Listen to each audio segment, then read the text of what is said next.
So this guy said, do not draft, in all caps, Saquon Barkley in fantasy. ADP, average draft position, number 10 overall is crazy. He's only rushed for 1,005 plus yards one time in 4 of the last 5 years. Yeah. He has 1,005. 1,005. Everyone knows 1,005 is the benchmark. That's the mark that you shoot for. Gotcha. He hasn't had 340 plus receiving yards since 2019. Blame the Giants all you want, but when do we admit he's just not a great player? That was this year? Yeah, that was this year. Before this season. 1,005 yards, only had done it once. Oh, he's an idiot. Yeah, he's a moron. Hey. On today's Pardon My Take, we are back in studio, and we have 2 great interviews. We've got Saquon Barkley, the best running back in the league, and then we have our good friend Lane Johnson with Cam Jurgens, talking a little O-line with the boys. We're going to recap everything from this weekend, including Micah Parsons and the Dallas Cowboys being at a very bad spot. We have Who's Back of the Week. We have the Mount Rushmore of words that start with Q. And we're ready to kick off the week, and it's all brought to you by our friends at DraftKings. Get in the game. Best ball is live at DraftKings. $15 million is on the line with real stakes and real excitement. Best ball is the biggest fantasy contest at DraftKings. We're talking a $15 million guaranteed prize pool with 2 millionaires being crowned for first and second place. Play season-long fantasy football the DraftKings way with Best Ball. There's no waiver wire, no roster management. You get bigger rosters, so injuries won't end your season. Just draft your team and you're set. If a shot at winning a share of $15 million isn't enough to get you excited, check this out. DraftKings is offering everyone a draft one, get one special. Your $20 entry fee scores you a bonus ticket. So download the DraftKings app, use code TAKE. That's code TAKE for all customers who enter the NFL Best Ball $15 million millionaire contest to get a bonus ticket and get a shot at being crowned one of 2 millionaires only on DraftKings. Best Ball is so much fun. You draft, you have deep rosters, and they just put in whoever. You don't have to manage it week to week. Whoever has the best, if you have 3 quarterbacks, whoever has the best outing on Sunday, that guy is your starter that week, and it's a great way to play fantasy, so go check it out at DraftKings with Best Ball and use code TAKE. Okay, let's go.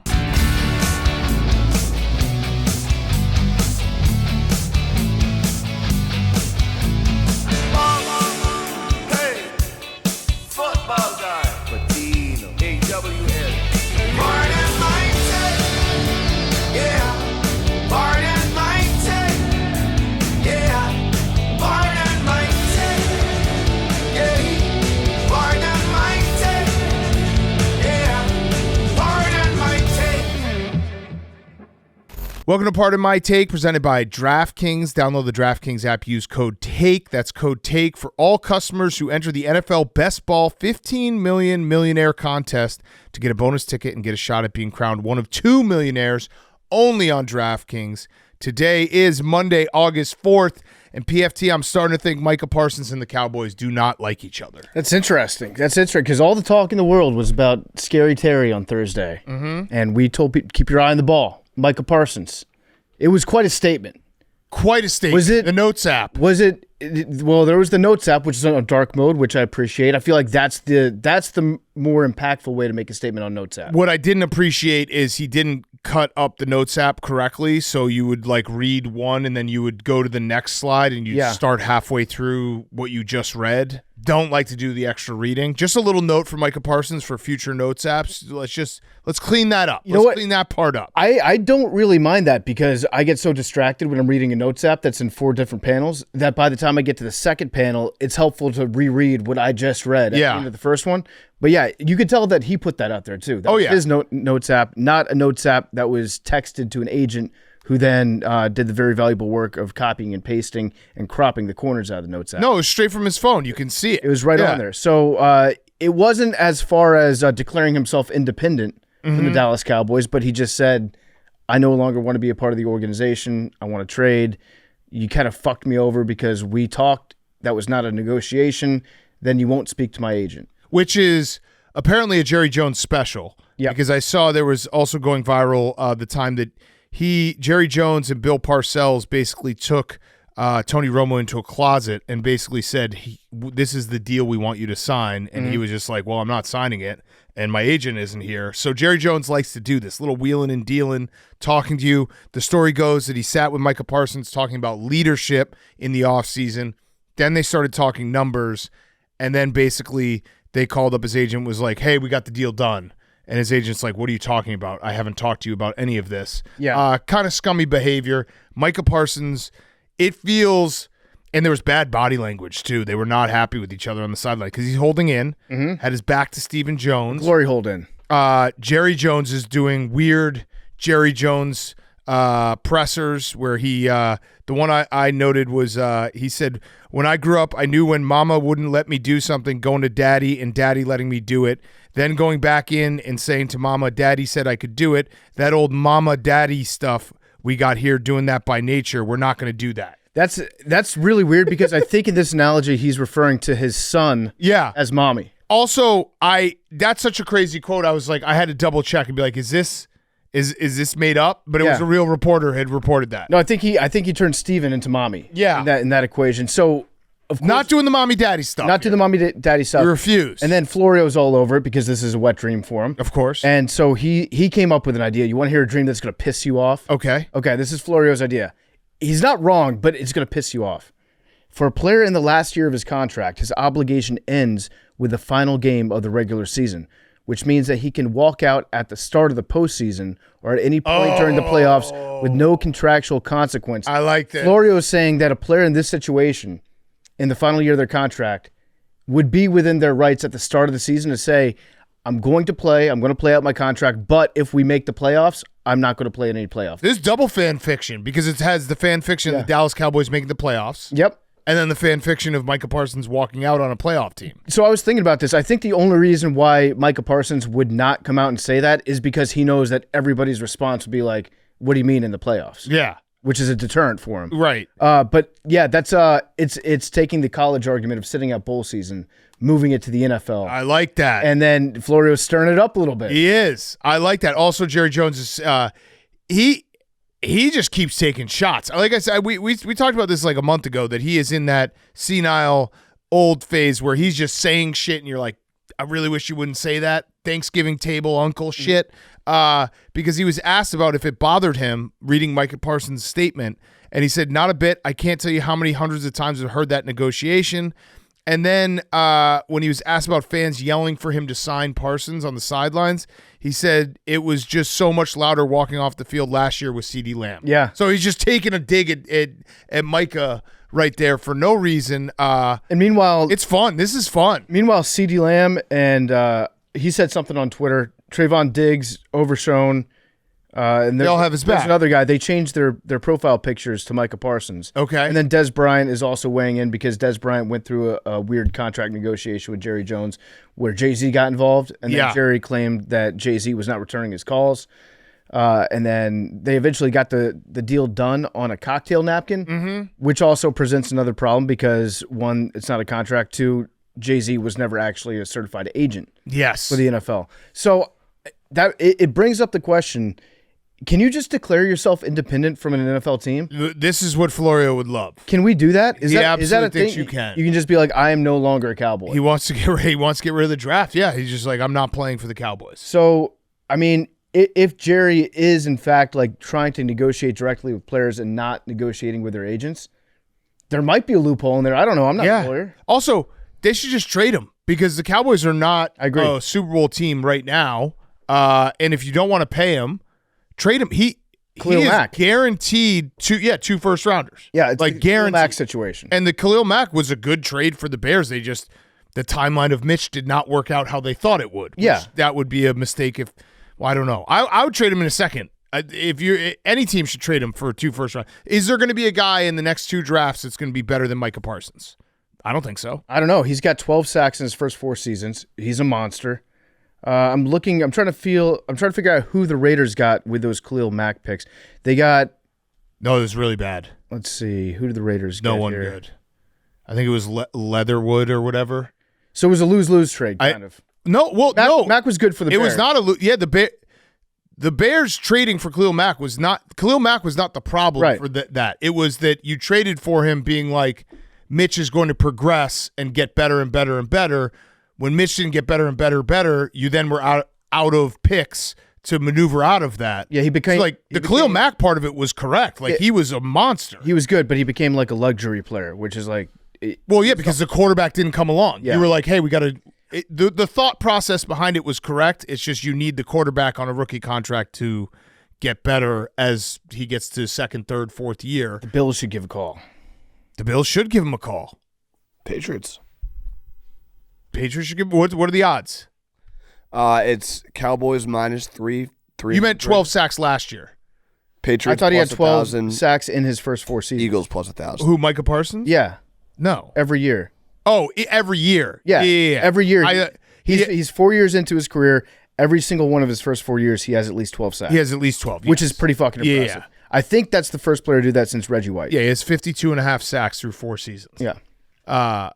Max is trying to get him. Max is trying to trade a person. They would never Barstool as well. You know, that was a tough. Did you guys see the tweet? What did Max do? I wanted Max to- said how.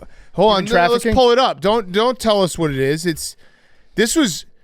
We're not doing this again this week. What do you mean? This is you were trying to negotiate a deal on Friday afternoon. Doing and what? I'll tell you the exact tweet. I'm going to pull it up because I don't want Max to try I will pull it up. No, I'm going to pull it up. Pull it No, up. I'm going to pull it up. Here it comes. My- This is from Maxwell Delente on August 1st. Is there any possible way for us to make a person's trade work? A person's trade. Yeah. He's trying to trade people. You're trying to human trafficking. E and A are close to each other on the key. They're I not thought he that was close. trying to trade someone at Barstool. There's an S in between, Max, It's still there. and a W. It's still close. I didn't say it was next. I said it was close. Have you ever participated in human trafficking? I have not. I wanted Micah Parsons. 10-1 on the DraftKings Sportsbook. Every team should want Micah Parsons. Yes. This is a no-brainer. He's 26 years old. The Eagles have the next best odds, 10-1 on DraftKings Sportsbook. I offered Micah Parsons free ice cream for life in the DMs if he signs with the Bears. That's all. Everyone do your part. Any response? No. Red? But I'd rather him be not on the red, Bears than but the he does follow Cowboys. me.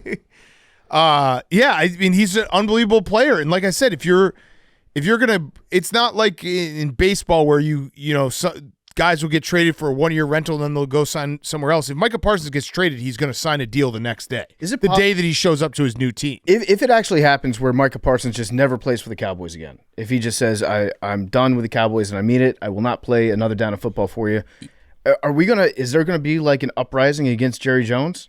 Is this like the bridge too far? Because Cowboys fans have dealt with a lot of shit from Jerry. Oh, no. Cowboys fans deserve to be mad at Jerry Jones because he is losing it. So if a star player sits out, it's going to be people are going to uprise against the owner. I'm saying in this case with Micah Parsons, because there's been a lot of stuff that's happened that Cowboys fans are not happy with.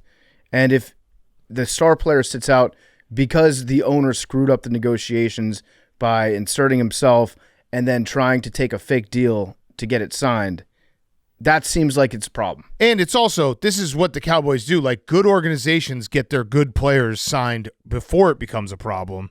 Jerry Jones feels like every big player, he has a problem, and then he gets it figured out. And this all, we should also put a disclaimer on this, similar to last year. This could all be Jerry Jones trying to steal the headlines week 1, and Micah Parsons gets a massive deal right before On Sunday morning. No, it'll be Thursday night kickoff. Yeah, the first game of the season, like where they agree, hey Micah, come back to camp, we'll get it figured out. Wink, wink. We'll sign you all your numbers, and then we can announce it as you're walking in to the link and basically try to steal banner night from the Eagles. That could absolutely be on the table here. anything could be on the table with Jerry. Yeah. You know that's a Jerry Jones move. I mean, he did that last year. It didn't really have the same pop when it was Dak coming out of the tunnel in Cleveland. Mm-hmm. But he thought it was. He did think it was. Max, do you want him? Everyone should course, want him. I want him. No I want one, him. no one should be saying no to Micah Parsons. The other thing is you keep talking about this not playing a year thing. He's done it before. True. He didn't play. He sat out his whole COVID year? His whole COVID year at Penn State. Yeah. All right, so Cowboys still favored, then Eagles, Patriots, Chargers, all pretty much the same odds. Yeah. I know the 2 first rounds seemed like a lot, but Micah Parsons is really fucking good at football. Yeah, I just don't think that, Max, as much as I would want you to be happy with having Micah Parsons on your team, I don't see Jerry trading it inside the division. Well, it's also like, Yeah, it makes no sense. There's no way he would do that. But You know, it's interesting that we have the next best odds. It is interesting. It is interesting. I don't know why we would have the next best odds, but I think Howie. I think the reason is Maybe you have Howie, and Micah, Howie's a wild motherfucker. He loves the Eagles. Micah just loves the Eagles. I think if he had the choice, he would want to go to the Eagles. He grew up a Birds fan. He grew up in the area, and he has those clips every single year during he live streams the drafts, and the Eagles always get good picks, and he's like, how the fuck are they doing this again? He is always sucking off the Eagles. Okay. So that's, I mean, that was the big story for the weekend. Do we have any update on Terry? I'm no longer worried about Terry. Oh. Because I saw a 10-second clip of him going up to Josh Harris, shaking his hand. I did see that as well. Hugging Jaden's mom. And then that's all I need to see. Business. As James Cook is saying, just business. Okay. It's a negotiating tactic. I don't think that Terry actually wants to get traded. I think that the trade request, that's just the next thing that you do in this type of negotiation. First you try the hold out, then you try the hold in, then you request a trade. Again, request, not demand a trade. Mm-hmm. Very politely asking for a trade. Mm-hmm. If you're not, please, sir, can I have a trade? Listen, if it's not too much trouble, would it be okay with you if you were to allow me to be traded? And then they're like, you know what? I'm pretty busy right now. We can't do that. Okay, no worries. What if it was a respect thing, though? What if it was like, we tried. Always respect you. Thank you. Mrs. Daniels, Jaden's mom, whatever. I don't think they look very happy to see each other. Business is business. So you're saying Terry's basically sending an email being like, hey, I know you've had a busy week, but if you could quickly just look at this contract and sign off on it. He's sending and if there's any issues, I don't want to be a bother whatsoever. Sign Terry McLaurin. No worries, but yeah. And then he used the word just like 5 times. Yeah. What if it was $34 million? I was wondering if just maybe you could take a look at the contract and maybe you could add $2 or $3 million per year. Just that. Yeah. If not, it's no big deal. Just a little extra. Hey, no worries. No worries if you can't do it. Yeah.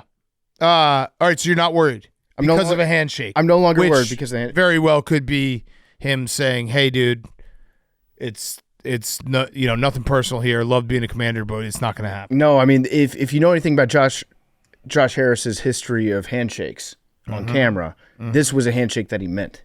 Did you see the tweet that was very funny? I don't think this is how it works, but a Twitter account, Terry Franconia, said the best thing Paul George has done for Philadelphia is take $55 million from Josh Harris this upcoming year, so you can't give it to Terry McLaurin. I thought that was pretty funny, and I don't know if that's how it works. I think it's exactly how it works. Yeah, like I don't see how I read a couple of replies and people were like, "That's not how it works." I'm like, I don't really know how it works, but it seems like it could work that way. It might be how it works. That would be catastrophic for you, PFT, because you do like making fun of Paul George, and if that was, I wouldn't say I like making fun of Paul George. He's a podcaster. He's a colleague. Respect. He's a brother in arms. But if that was what if Josh Harris did it like? He wasn't able to sign him, and he was like, it's because of Paul George. It's really, if you want to trace it back, it's Ben Simmons. Yeah. But Paul George is the one he just paid. Yeah. And, well, also, I guess, the Embiid, did you guys see not to get a tangent here, but there was a report that Joel Embiid's knee in league circles is way worse than people are saying publicly. Do you think that's true? I think that's true. I do trust league circles. League circles are saying that it is a big problem. What is a league circle? Is that like an agent's friend? I think it's just Russillo. A group text, yeah. Yeah, it's group text. Russillo thumbs up. I think the knee's worse. Did you see that, Max? He was at the Phillies game. But did you see the league circles? He looked good. He looked good on the sideline of the Phillies game. Was he standing or was he in a handicap seat? No, he was on the field. Oh, okay. Was he in the cart? He was not in a cart, no. Okay. Was he leaning on anyone? I think he was. The picture that I saw, I do think he was leaning against the dugout. Oh, no. Did he throw it? Can't stand upright. Let's take a look. Let's take a look here. Can't stand upright. Did you guys see? Now we're going real tangent. Did you guys see that there was a tweet that went viral like maybe a month or two ago that was like in the Cold War, Russian spy. Oh, yeah. He's not standing on his own. He's taking all of his body weight off. Oh, no. He's leaning. That's a heavy lean. Mm-hmm. Max, that's nothing on his knee. But he's not moving his right arm. Does he still have the palsy? He is moving his right arm. Just a little bit, not as nearly as much as the left. That's aura. You don't know anything about that. That's aura. The tweet I saw was in the Cold War, Russia was able to figure out who was like a American Spy or just an American because they would lean on things, and it got in my head, and I realized that I lean on everything. Wait, is that true? It's like a cultural thing that Americans lean on things. Because we're lazy? Yeah. I realized very quickly, like, I started checking myself after I read that. Mm-hmm. I was like, dude, I fucking lean all the time. Yeah. You'll never catch me just standing. Yeah. Why would you? It's Russians don't stupid. lean? I guess a lot of other, I know Asians, there's Asian squat. Yeah, they do squat. But yeah, I guess it's a lazy American thing. We just like to lean on shit. Irish too. Yeah. Just because they're drunk. Embiid, real American. Real American. Well, no, that's his knee. He can't. Did you see the end of the clip? He wasn't leaning. He was like gingerly turning around. He was falling over. He lost his balance. All right, well, let's get back to football. Would you guys like to talk about any other football? Maybe some clips that went around, these like stupid drills where they're throwing it in nets and stuff. I was actually telling Hank about this earlier because we've reached a point in the offseason where people are they're hunting to find the very worst Caleb Williams clip they can get from that practice, knowing that it's guaranteed to do numbers on Numbies. And you know what? It will, and I love all of them. Yeah. Because they're funny. I don't think that has any bearing on whether or not this one went good this year. This one's AI. I think he's going to be good this year, but hey, I love watching these videos. AI? That looks AI to me. He just storms away. Look, it's not a great clip. I did see another one that got like no retweets of him actually nailing the drills. Also, last I checked, receivers have hands, so all those would probably be caught. I mean, football's back, but like, who cares? It's no, listen, it's a practice. I get it. I get the game. It's a 6-throw practice drill. There was another one at Soldier Field today. This is why we say 6 out of 10. Look, you gotta hit in the holes. The one win I did get out of this though was our good friend Ryan Whitney, who has told us because of our stance with Connor McDavid, he's going to be rooting against us all the time. Mm-hmm. So he sent me the clip, and he said, "Sick. He looks awesome," being obviously facetious. And I said, "That's AI, dude." And I said, "You see this dog scuba diving?" And then Whitney said, "Wait, that is AI, the Caleb one?" And I was like, "No, it wasn't, but I got you to believe that for a second." So that's a win for today. Yeah, you can make him believe. He definitely believed it for a second. Yeah. Yeah, look at this one. This is the alternate angle. Or another time when he's doing the drill, and he was crushing it. The funniest part of the one where he misses the net is that he like hits the coach behind the net on the last rep. Yeah. It's a funny clip. Yeah, I mean, listen, this is unfortunately this is the spot that I find myself in. Caleb finds himself in. That any bad. What happened to not filming from the sideline? That might have been during the 20 minutes we were allowed to. I was going through all like the whole list of it, like AI. That actually is illegal. We should get that copyrighted, taken down. There's music playing in the background. Yeah, there's another clip that we need to signal boost. What are you gonna say? We'll see how it goes when he's out on the field. But yeah, it is basically. If you click on one Caleb Williams video, you can get trapped pretty quickly into just highlights or lowlights of his camp. It might be my algorithm now. It might be like suggested videos for me. It happens. So, whatever. It's practice. Right, Hank?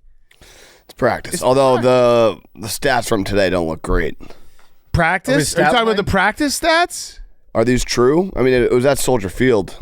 Are you talking about practice stats? 5 for 17 with 3 interceptions. Dude, they're overloading them with stuff. You want to make these mistakes in the preseason. That's how you learn. It is just practice. It's just It's August. We got another month. I can't believe this is my life. I'm smiling through it all. I think practice. Didn't Tua go like 7 practices without throwing a pick?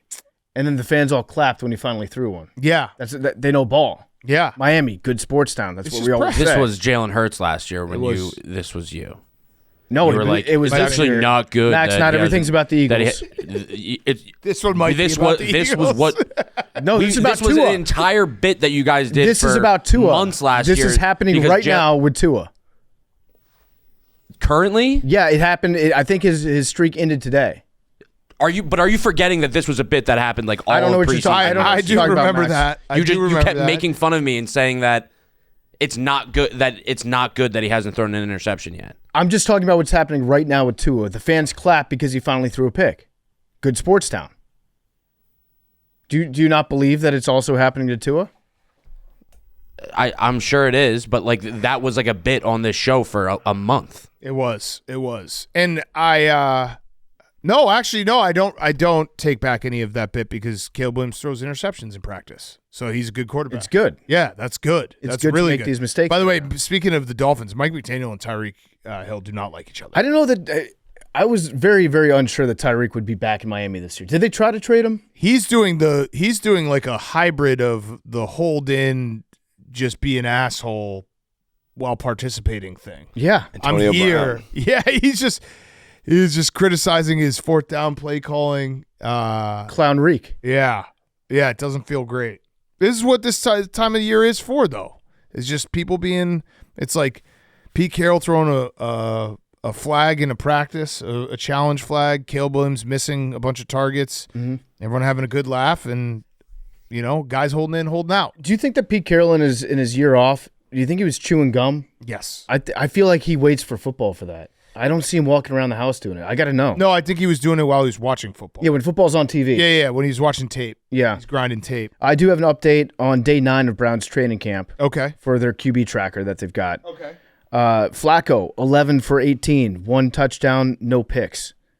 Sanders did not throw. Dylan Gabriel, 11 for 22, 1 touchdown, no picks. Pickett, injured, did not throw. Ooh. I think it's going to be Flacco, guys. Listen, as someone who sees training camp and being like everything that happens there is actually more important than the games and we should need to take it very seriously, it's Flacco. It's got to be Flacco. It's got to be Flacco. Because these reps matter. Yeah. If you're laughing about these reps, you don't know ball. So do we have a full stat tracker for him there, Max? Is that what you have? Yeah, this is the full through Saturday. I mean, Kenny Pickett right now has the best stats, I would say. Yeah, but he got hurt. But he's hurt. Can't make the club in the tub. I mean, Flacco still 3 TDs, 0 interceptions. Guy throws a good ball. Shador kind of lighting it up with 6 touchdowns, 0 interceptions. 70. Shador has the best stats. You've got the wily vet. And it's like the old guy from Squid Game. Just waiting it out, letting all the youngsters get eliminated. Now you're stuck with him. Damn. We should talk real quick about ESPN buying Redzone because that was a big story as well on Friday. Mm-hmm. So people are rightfully mad or freaking out because I'd say there's a decent chance that ESPN fucks this up. No. I think what they'll do is I think much like inside the NBA, they won't fuck it up right away because they know people will be upset, but they'll eventually fuck it up and they'll slip in some things and non-commercial free football. Scott Hansen, you're out. Stephen A. Smith, you're in.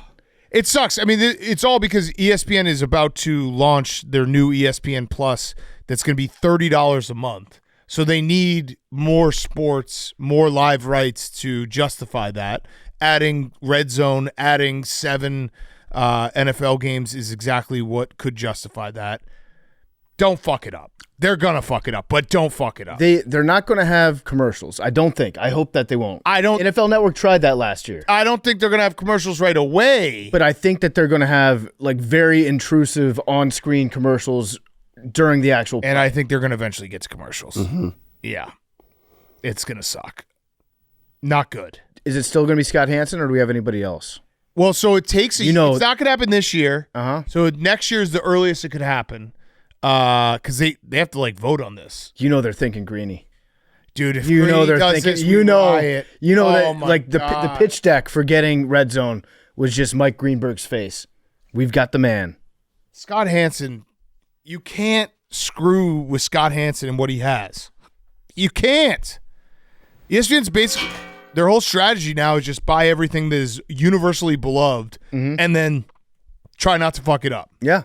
That's a dangerous strategy they're playing because these are things inside the NBA and Redzone are, I would say, 2 of the highest approval rating things that exist in the sports world. We don't like when you change a score bug by like 1 pixel. Yeah. It's going to be weird having the ESPN graphic. We get pissed when you start a game 2 minutes after it says like the start time. The tip time, yeah.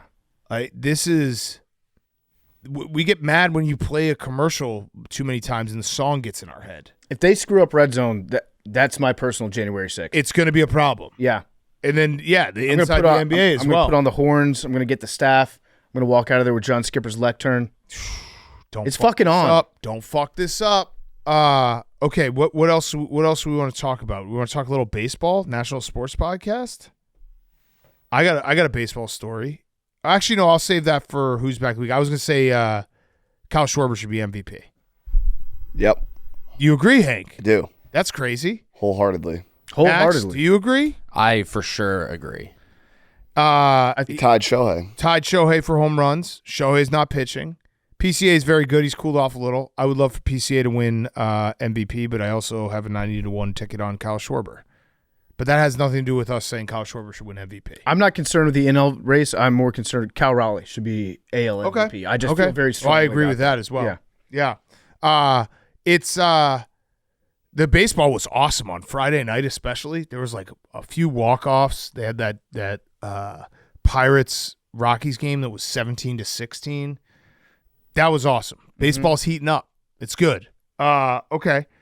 And we should talk about the Speedway Classic. That was an absolute disaster. Yeah, so the rain, it's a cool stadium, but that doesn't mean that you have to put other sports inside your cool stadium. So I said it's like in Wrigley Field when they did the Winter Classic. Yeah.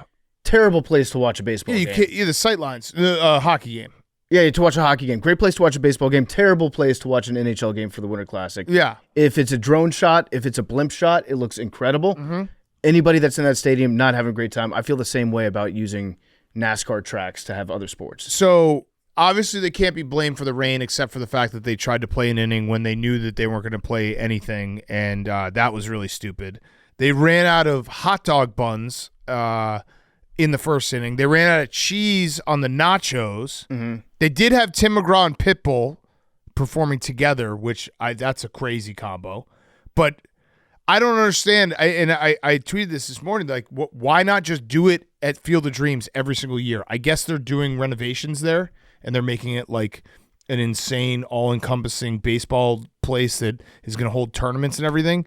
But this is such a situation where, like, baseball had a really cool thing. Mm-hmm. That White Sox-Yankees game was insane. And why not just go back there and do it? We're simple people. We would like to see a Field of Dreams game, and the only change that you make to it is just have the corn be the entire outfield wall. Mm-hmm. No actual wall. Yeah. But this made no sense, and they totally botched it. And they had a bunch of people sitting in the rain being like, oh, yeah, we're going to play a game. Oh, we're going to play one inning. And they had fucking Blooper driving, might have been drunk, on the track. That part was kind of cool. They should have breathalyzed him. Should have figured that out. It's just butter. Yeah, this was a total mess by MLB. I have a stay woke. You guys want to do a stay woke real quick? Yeah. Portland Pickles guy, come on. Are we this stupid? The fan? Yeah. The fan that got in there and had the purest swing of all time. How are people falling for this? Do you know anything about the guy? I don't. The Portland Pickles are a unaffiliated team, I assume, and they had a special. I think it's a collegiate summer league team. Yeah, unaffiliated. Yeah, summer ball, and they had a contest where a fan could get in a bat, and then the fan took the pitcher 425 feet. This isn't. What are we talking about here? This guy plays. Fans have at bats. Yeah, this guy plays somewhere, right? I mean the bat speed was absolutely incredible. Insane, pure swing. And he also I think he got a walk in the first at bat, and then was running the bases really well and seasoned vet. I will say, regardless, he still hit it. Of course, yeah. But what if he plays somewhere? That's a pro swing. For sure, yeah. But he still hit a homer. They did the thing and he hit a homer, which it's cool. He could be. Yeah, you're right. He could be the best player in the world and still not hit a homer in his one at bat. Do we think that? Well, let me see that pitch again. Was it a meatball? Looked like it was a fastball. Oh, that was a meatball. But still, yeah. But if you're that pitcher, I think it was a 3-2 count. Apparently, the kid rocks. Yeah. I'm just saying it's more that we can't. No, he's a real. Believe that this is just a fan plucked out of the stand. But if you're that pitcher, you do not groove him one on purpose, because it's very embarrassing. But if it's planned and it's we need to get a viral moment, I think that pitcher would still be fuck that. I'm gonna try to strike. Yeah, him. I think someone broke it down and the pitch before was a slider in the dirt, a 2-2 count that made it a 3-2 count. So he did groove a fastball, but it was directly after a slide, a tough slider. Okay. I have a stay woke. Yeah. I think the WNBA is throwing dildos onto their own Yeah, courts. we got to talk about this. Get the ratings up. They did arrest someone. Someone got arrested? Someone got arrested For dildo chucking? So we had our second dildo go onto a court. Same exact green dildo. Sir? Second dildo. It was quite something seeing. I never thought we would get to the point where Sophie Cunningham had to tweet, "Stop throwing dildos on the court. You're going to hurt one of us." Mm-hmm. A real tweet. So there's a second dildo thrown. Bills fans got to be like, the dildos are. Yeah. Yeah, but there was a person who got arrested in Atlanta. What do you get arrested for? Dildo throwing. That's against the law? It's funny. That's against the law? I think throwing something onto a basketball court, like a professional game, is probably against the law. Even if it's funny? Yeah, they could always be like, that could hurt someone. If somebody tripped and fell in a dildo, that would be pretty funny though. Yeah, it'd be very funny. I said the same thing in the NFL. Yeah. When it happened at Bills games. Yeah. The Valkyries are the ones that are getting, so it's both of their games. Yeah. So it's the Valkyries at Atlanta and then the Valkyries in Chicago, and dildos came on the court for both of them. And they're bright colored. You Green. Can't miss them. It looked like Shrek's dick. We have a serial dildo thrower. You think it's the same guy? I don't know. I think it might they be. arrested the first guy, so I don't know. But they might not have arrested him. We got to see this person. He might be a copycat. I do agree. This could be a stay woke. Oh, look at the ref kick it. Perfect kick. And then they use a towel to pick it up. What if she kicked it and went right into that video guy's butt or his mouth? Listen, you shouldn't throw stuff on the court, but if you're going to throw something, a dildo is objectively speaking the funniest thing to throw. Yeah, it is funny. And again, it was funny when the Bills did it. Yeah, it'd be funny no matter what event it was. It's going to keep happening, isn't it? I'd like to see a crossover, like break through sports. So it's not just sports. It's like political debates. Yeah. Imagine if Biden got like a suction cup dildo that was thrown, stuck to his forehead. Yeah. Didn't realize it. It would be cool if we had like a challenge where it was just one person. Like, people shouldn't start throwing dildos, but if one guy can throw green dildos at sporting events around America and not get caught, I'm in for that. Mm-hmm. The dildo bandit would be an all-time story. And maybe mix in some, baseball games, some training camps. What if you throw a dildo during a baseball game and then a pitcher hits it like Randy Johnson destroying the bird? Just exploded the dildo. What if a guy comes to training camp, throws a dildo, and Ben Johnson's like, "Get me that guy." Does the dildo go into the net? He needs to be our quarterback. Somebody edit just a bunch of dildos into Caleb Williams. They should remake missing the net. Yeah, Rookie of the Year, but it's the dildo thrower. Yeah, we need that dildo thrower. Mm-hmm. Get him over here. Yank. The Rookie of the Year fun fact? Yeah. About PCA's mom? Yeah. Have we talked about it on the show? No, that's just one of those. No, we haven't. I don't know if we've talked about it on the show. It's a very fun fact. Yeah. PCA's mom is in Rookie of the Year. She's the mom in Rookie of the Year. Yeah. Yeah. It's a fun fact. It is a very fun fact. I thought you were going to confess to the dildo throwing. No, I have not gone to a WNBA game. Nor do I plan. Yeah. That's interesting. What if you knew that there were going to be dildos thrown? Maybe if it was like a big event. What if this whole golf thing was just a cover-up for Hank having an addiction to throwing dildos at WNBA players? Like, I'm going golfing again this weekend, guys. Oh, I got to travel for golf. It's a great alibi. It is. Your handicap keeps getting lower. I think it's going to happen again. It's definitely going to happen. I think on Amazon the dildos are low on stock. Are they going to be tracked now? I think so. The ATF is going to start tracing every sale of every dildo. Hank, I think you got your 90s baseball movies mixed up. Was it? It's Little Big League. Little Big League. His mom is in. Yes, not yes. Rookie of the Year. Rookie of the Year is, but still crazy. Is the one I was talking about. Little Big League, I think, is a better movie than Rookie of the Year. No, Rookie of the Year is better. Little Big League is legit a great movie. Rookie of the Year is legit a great movie. Rookie of the Year is legit, very funny. I like them both. You guys need to watch Little Big League again. I've seen it. Great film. It is good, but Rookie of the Year is better. Yeah, you got them. But that's all right. Those are very similar.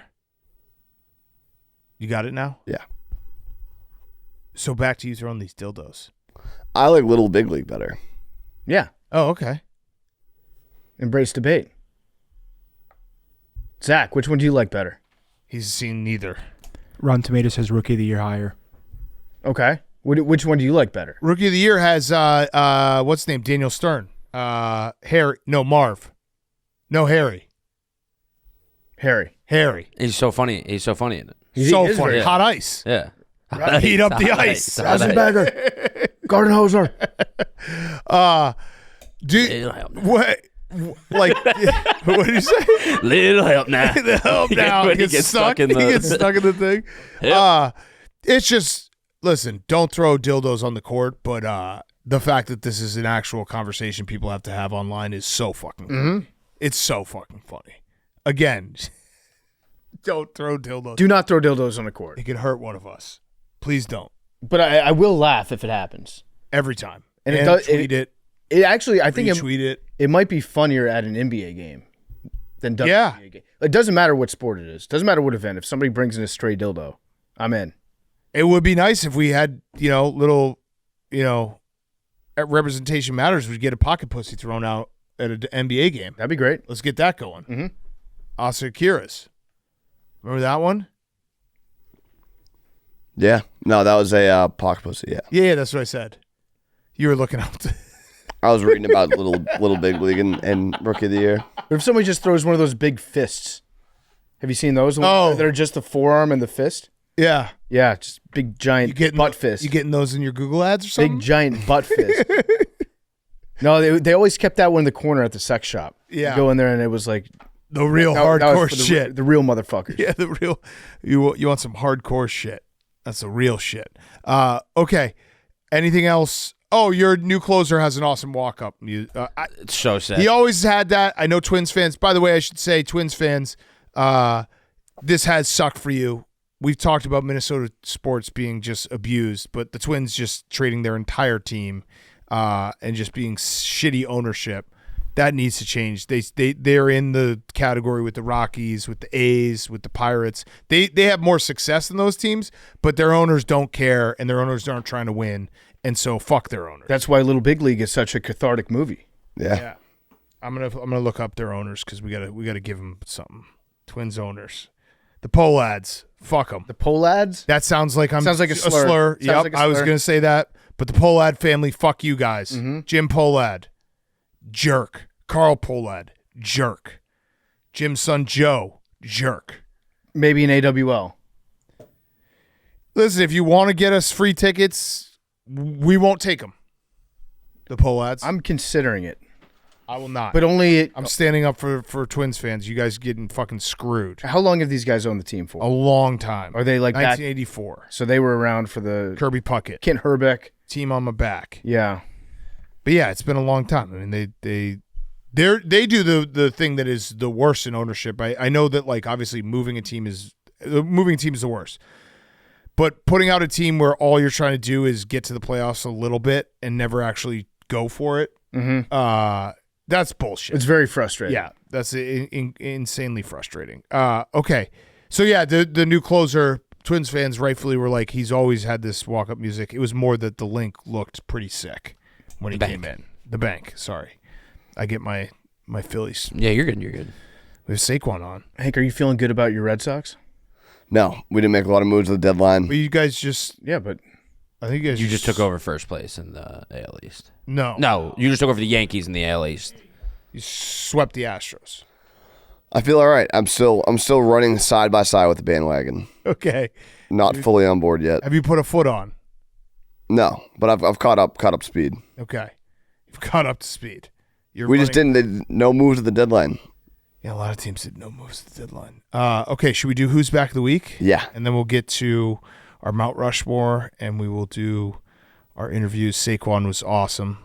Cam Jurgens and Lane Johnson were awesome. Great time. And we got a couple more Eagles interviews coming. All right, before we do Who's Back of the Week, game time. There's nothing like getting to a baseball game, especially last minute. Lucky for me, I always use Game Time, the official ticketing partner of Barstool Sports. Game Time makes getting tickets faster and easier. Prices on the app actually go down the closer it gets to showtime. Looking at tickets. Hank, can you look up tickets maybe for Monday night, Cubs? Sure. Look up some tickets. So take the guesswork out of buying tickets with Game Time. Download the Game Time app, create an account, use code PMT for $20 off your first purchase. Terms apply. Again, create an account and redeem code PMT for $20 off. Download the Game Time app today. What time is it game time? What do we got, Hank?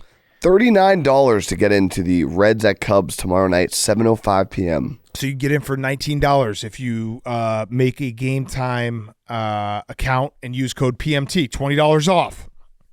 So go buy those tickets. Cubs versus the Reds Monday night. Download the Game Time app today. What time is it game time? Who's Back of the Week is brought to you by our friends at Truly. Truly Unruly is a high-alc hard seltzer that drinks light but parties hard. Truly Unruly is a hard seltzer that breaks all the rules. With 8% ABV, it hits hard but still tastes amazing. Comes in 4 fresh flavors: Tropical Twist, Berry Blast, Citrus Crush, Strawberry Smash. The Truly hard seltzer taste you love, the high-alc unruliness you're looking for. It's the official hard seltzer. Pardon my take. Get unruly today with Truly. Strawberry Smash, my personal favorite. Don't let summer run out on you. Truly Unruly is there for you. 8% ABV, hits hard, but still tastes amazing. Official hard seltzer, pardon my take. Get unruly with Truly today. All right, who's back of the week? Hank. My who's back of the week is Johnny Manziel. Yeah. He is. So this has been unfolding since last week. Started with Gilly the Kid.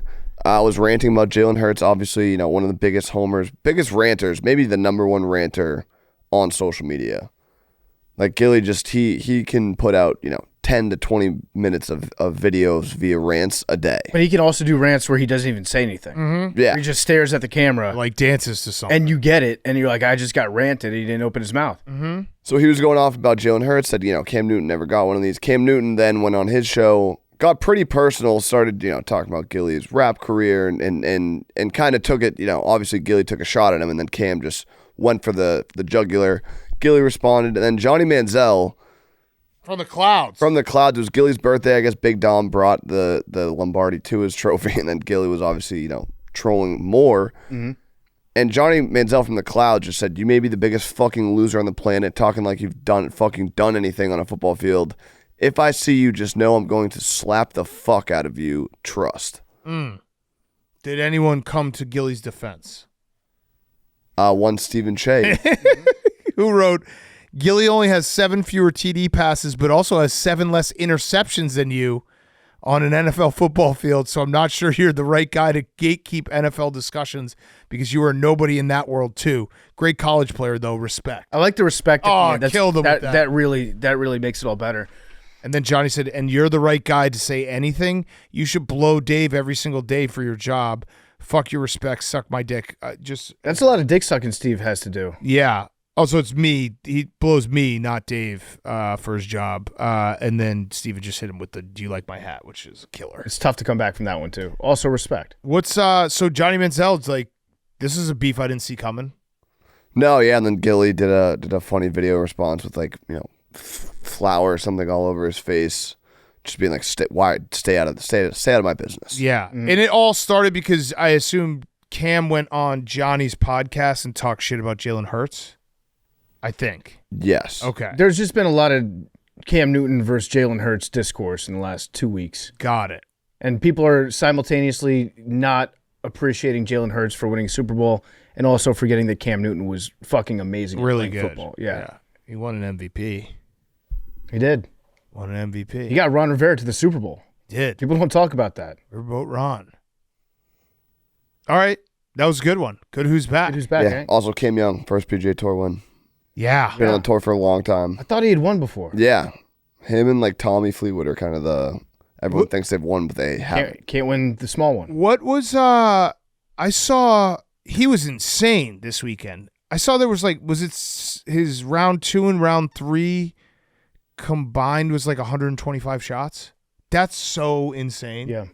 Well, they're playing some Mickey Mouse courses these last couple weeks. But that means there's he could probably beat me on 36 holes.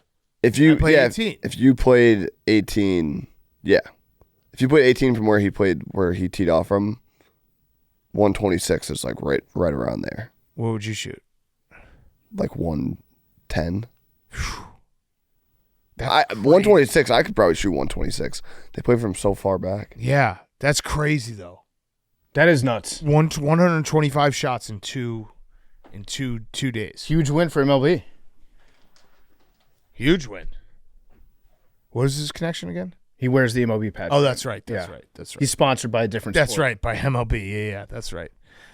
Okay. Who's back of the week? PFT. My who's back of the week is Tom Brady. Oh. Tom Brady's back. Hank, did you know that Tom Brady was back this weekend? Here? Tom Brady is having Statue Day on Friday. Yeah, 8/12. Oh, that makes sense. That does make sense. They're unveiling the statue. They were going to do it last year, but then they canceled it because Tua, I think he had a concussion, and then Fox wasn't going to send their A team, so Tom Brady didn't go to that game. So they canceled it. Now they're doing it preseason, week 1. Preseason. Against the Commanders. Against the Commanders. That's true. We talked about this. But do Is you he think... lighting the lighthouse? Gotta be. I don't know. I don't think so. What? I don't think he is. It's a statue day. That's a lot of stuff he has to do. How long does it take to get down? What if the statue is on the lighthouse? That would be sick. What if they should just redo the lighthouse as a make it giant Like the Statue of Liberty, but Tom Brady? Yes. Yeah. Yes. Yes. It was like a semi-limp football in his hand. That would rock. Actually, that would be one way for me to come completely around on this fucking fake lighthouse. If it's in the shape of Tom Brady. And at the back of his jersey just says lighthouse. Yeah. I hope he does the. I think he already has though. I think he might have done it first or second, but they have the book up there. That means he would scroll by my page. But wait, Hank, they don't actually light the lighthouse. Ring the bell. You ring the bell. Yeah. At the lighthouse. But you sign the book. Every keeper of the light signs a book. And so when he's scrolling through it, he'll be like, "Oh, there's my guy." Patriots legend. Also, Vrabel went on Frank Walks and was like, "I hope to one day get to a point where they would go to jail for us, this team." Talk about the Brady 4. Mm-hmm. I'm there, Vrabel. Oh, already? You're already ready. I'm already there. Yeah, I would literally Even without Terry and Mike. kill a man for Mike Vrabel. Did you see Brady at Raiders camp? No. Oh yeah, he was all over the place. How's he looking? It basically confirms that anyone who puts on any Raiders logos look cool all the time. Like, that is awesome. Yeah. It's an all-time hat logo, the silver and black. Yeah, he looks cool. Yeah, there was a bunch of. He was at the practice. I'm not a huge fan of that. He was at the practice where Pete Carroll was throwing false flags. If you're a Raiders fan, you like the fact that Tom Brady owns your team or has an ownership stake. Yeah. You like that. But also, is there a part of you that seeing him wearing the silver and black makes you be like, that motherfucker? Why can't he just play? Well, the tuck rule. Oh, yeah. But also, why can't he just play, probably? It would just give you flashbacks of like, what's going on right now? Because he looks like he could play still. He does. So, like, that would be hey, why can't you just play when, although Geno, they got Geno. What if something happens to Geno? What if he gets banged up or something this year? You think Tom Brady would think about it? It would definitely be Stephen A. Smith's take. Yeah. It would cross his mind. Bayless. I think it would cross his mind. Yeah, he was with John Spytek, our friend John Spytek, who was Brady's college teammate in Michigan, who's the GM of the Raiders now. Yeah. I think I'm gonna buy some. I might buy some Raiders stock this year just because of Geno and Pete Carroll. Seeing Pete Carroll, what was that? And Brady. No, I don't think that he has anything to do with them being good this year, unless he plays. But it's more the Geno and Pete. Pete Carroll is like the Raiders have been all over the place. Pete Carroll feels like there's gonna be some consistency there. He's running at practice. He's old, but he's young. I think maybe Christian Wilkins saw Tom Brady wearing that Raiders, and he was like, "You look good. You look real good, Tom. Let's get weird with it. Let me kiss you on the top of your head." Okay. Is that your only who's back? Yeah, just Tom Brady. My who's Surprised Hank didn't take it. Well, we talked about the Statue Day a couple weeks ago, like a month or so. But Statue Week. The week's here. Well, it's next week if it's 8/12. It might not be 8/12. I might have just made that up. I thought it was going to be this Friday. Oh. This upcoming Friday. Yeah. Not 8/12. No. He made that up. 6/12 was Brady Day. Okay. You're firing today. I think we have Hangover Hank again. When I said Dude, when I said that, I really knew it when I said they should throw a pocket pussy on, and then I said Asa Kira, and he's like, no, that was a pocket pussy. when I said 8/12, you're like, oh yeah, it makes sense. Well, yeah, I mean, it did. You just threw it out there. And then I looked and I was like, that's a Tuesday. Okay, they're playing on a Tuesday? So it's Friday? 88 degrees. It's 8/8 this Friday. All right, my who's back of the week is the Miami Marlins. because the Miami Marlins swept the Yankees for the first time in franchise history. They also have been playing awesome ball. They're back to 500. The Miami Marlins are 31-15 since June 9th. They're 26-10 since mid-June. They might sneak away into the play. They're 6 games out of the wild card. I don't know. Fun story going on in Miami. Crazy to think that they're so far ahead of the Braves right now. They are. If you would say that at the start of the season, people would think you're insane. But yeah, I mean, the fish are good. Yeah, they also are the only team in MLB history that do not have a losing record against the New York Yankees in the regular season. That's kind of crazy. And they have overall a winning record when you include the 2003 World Series. And this was their first sweep. Of them. All right. Yeah, pretty nuts. Saw Marlins man at the game. Well, that was also part of it. Motherfucker. Marlins man. No, I didn't mean to say that. Didn't mean to say that. Marlins man is also back. Listen, he might be the reason why the Marlins are back. I think his little companion might be the reason. Yeah, Marlins man, let's see. He said, Althena visiting from Hawaii, sweet girl. Her TikTok is some random chick. So go follow her. And then what was his follow-up? No, we don't need to see the follow-up. The follow-up was... That was the end of that story. That was the end. That's the end of that reporting. That's his header's stolen valor, by the way. He's not actually a fighter pilot. Okay, keep going down. A loser would pretend to do that. Yeah, he then tweeted out her TikTok. He said, for those that don't know her, she is super smart, really nice, and very good family. And no, I'm not cheating on... He's not cheating on that person because they don't have a relationship. So, yes, I agree. Now, she is still a 10. That's for some random chick? I think he's talking about she's still a 10 for, some random chick. That's Althena. But yeah, Marlins man's back. I mean, rough and rowdy Marlins man. That'd be a sick undercard for Johnny Manziel against Gilly. Yeah. Some random chick now. Max is looking up some random chick.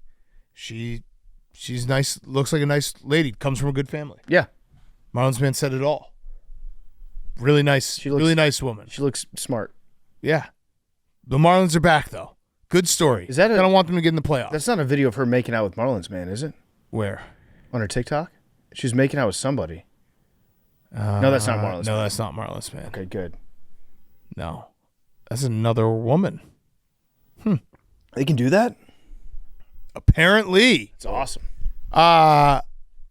Zach, your who's back? My who's back of the week is Mr. Beast. Okay. So Mr. Beast had put together a clean water initiative, hashtag Team Water. Okay. And in just 2 days, they've raised I think it's $6.7 million for clean water around the world. They say each dollar donated will provide one person clean water for an entire year. So they've gotten together a bunch of different... It sounds like Chris Long's thing. The Water Boys. Yeah. He just stole Chris Long's idea. Could be similar, but I just thought it was an all-time thing to, in 2 days, bring that much water to the people. He's bringing a lot of water to the people. So if you'd like to donate, please go over there. Anybody listening, maybe donate some clean water. Zach, can you do the Mr. Beast face for all your thumbnails from now on? I can do that for you, PFT. I think that's a good face. Yeah. Oh, we also should have mentioned Luka's back because he signed his extension with the Lakers. Yeah. And looks very skinny. And he is going to make $1 billion. Yeah. Yeah. And in salary. This was actually kind of a big deal because the Lakers didn't have the financial trump card against other teams like they would have, like the Mavericks. Yeah. So they did have to kind of sell him on it. But yeah, he's officially going to be a Laker for at least the next 3 years? Yeah. Yeah, 2 years. And he's taking the stance of I just get in good shape every offseason. This offseason was no different. Yeah, it had nothing to do with the contract. Nothing to do with everybody talking about how I was fat and then also being due for a contract. Yeah. Nothing. He does look great. He looks very skinny. Yeah, there was a picture of him because he was at the National Card Show. And he looked very skinny. Good for Luka. And also I think the first thing he did was the first thing Luka Doncic did with his new contract or signing his new contract. I bet you guys won't guess it because it made me laugh. For Luka? Nope. In and out. Nope. Smoked a cigarette. No, he went to Las Vegas to see the Backstreet Boys at the Sphere. What? Very cool. Pretty awesome. Pretty fucking cool. See the Where else would you want to go with the Wizard boys? of Oz? Where else would you want to go with the boys? Okay. Let's do our Mount Rushmore, and then we're going to get to our interviews. Our Mount Rushmore is brought to you by our friends at Chevy, presented by our good friends at Chevy. For over a century, Chevy has been building trucks that don't flinch and never quit. Whether you're hauling lumber on the job or trying to get the smoker, the cooler, the cornhole boards, and the whole crew to the tailgate on time, Chevy gets you there.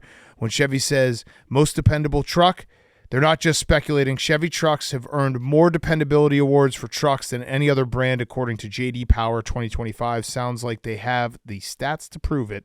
In every truck, every Chevy truck, dependability comes standard. For more on Chevy trucks, visit Chevy.com and visit jdpower.com/awards for more award details. We're also brought to you by our friends at Hey Dude. What's better way to kick off football season than with the official shoe of tailgating? Hey Dude is your go-to for every game day look, easy to slip on, effortlessly cool, and built for an all-day comfort. We wore our Hey Dudes all week long during Grit Week, from the bus to the field to every interview in between. Our Hey Dudes didn't miss a step. If they can survive Grit Week, they're more than ready for tailgate season. Whether you're grilling in the parking lot or glued to Redzone on the couch, make sure you're ready for every touchdown, turnover, and tailgate with Hey Dude. Gear up for tailgate season and grab your pair now at heydude.com. Mount Rushmore of words that begin with Q, or things that begin with Q. Mm-hmm. There was controversy on Friday? There's no controversy on Friday. Oh, wait, there was. There was a lot of controversy. Memes. It shouldn't count. You're a sleazebag. I'm not a sleazebag. I'm not a sleazebag. You're a sleazebag. How am I a sleazebag? Because you tweeted out the video of I Mount didn't Rushmore. tweet. I didn't tweet out I forgot anything. about this. I didn't tweet out anything. Yeah, you did. No, you did. The Mount Rushmore should be voided immediately because it was tweeted out by the Barstool main account that has 30.2 million followers cross-platform. And then you tweeted the video. You tweeted the video. How'd you let them get access to it? Good question. Great question. I didn't send them the folder. Who did? Funnels through you. It's your department. So it is your department. Well, you're buddies with head of social. This could have been also our he's head of research, my personal head of research. And yeah, so this could have been a collusion attempt to take down Rushmore. Who won Rushmore? Now it's interesting. Your good friend Gaz. Me and PFT won. Yeah, everybody knows PFT and Hank are the Gaz. favorite characters of the show. Your good friend You were Gaz. in that meeting when that guy said that. Number one host. But I don't have access to. I don't have access to those videos. It is interesting that the team that came in last is the one team that doesn't have millions of followers. I think it's interesting that Memes tweeted out the video. I didn't tweet out the video. I'm looking at the video right now, tweeted at 11:11 a.m. on Friday from at Pardon My Meme. Yes, I was bringing attention that it was already tweeted out. Did you tweet the video out? I didn't tweet it out. I quote tweeted the video that was posted to your by followers an account. who are all big Memes PMT fans. listeners. So are you saying you could be a Pardon My Take fan and not a Barstool fan? I'm saying that those people might exist, yes. Yeah. No. Absolutely those people could exist. That they don't exist. They do exist. If you follow my account, you follow the Barstool account. You said, hey, this There's is people that are this is an Barstool, issue, basically Part of My Take, Yak. calling the memes army to go vote for you. No, But if not you Barstool. not Barstool, but if you follow my account, you probably follow that account. No, there's tons There's of 6.6 million people that follow that. There's tons of Memes heads out there. Oh yeah. So I They're brought strong. it to your guys' attention immediately, saying, "How did this happen? This should be voided, and the vote shouldn't count." And nobody responded. Until I don't know how it happened. You're the one who works in the social department. You are our social department. I'm the PMT social department. That's a different department. Can't you say those ground rules? Can you be like, hey, we don't tweet this out until after the poll's over? Probably should. That seems like something that if you're in rectified charge of social, that, you should yeah. We'll set a meeting. We'll do a meeting tomorrow, Memes. Okay. So it doesn't count. Me, you, and Gaz. That counts. I mean, you've tried to rig this every which way.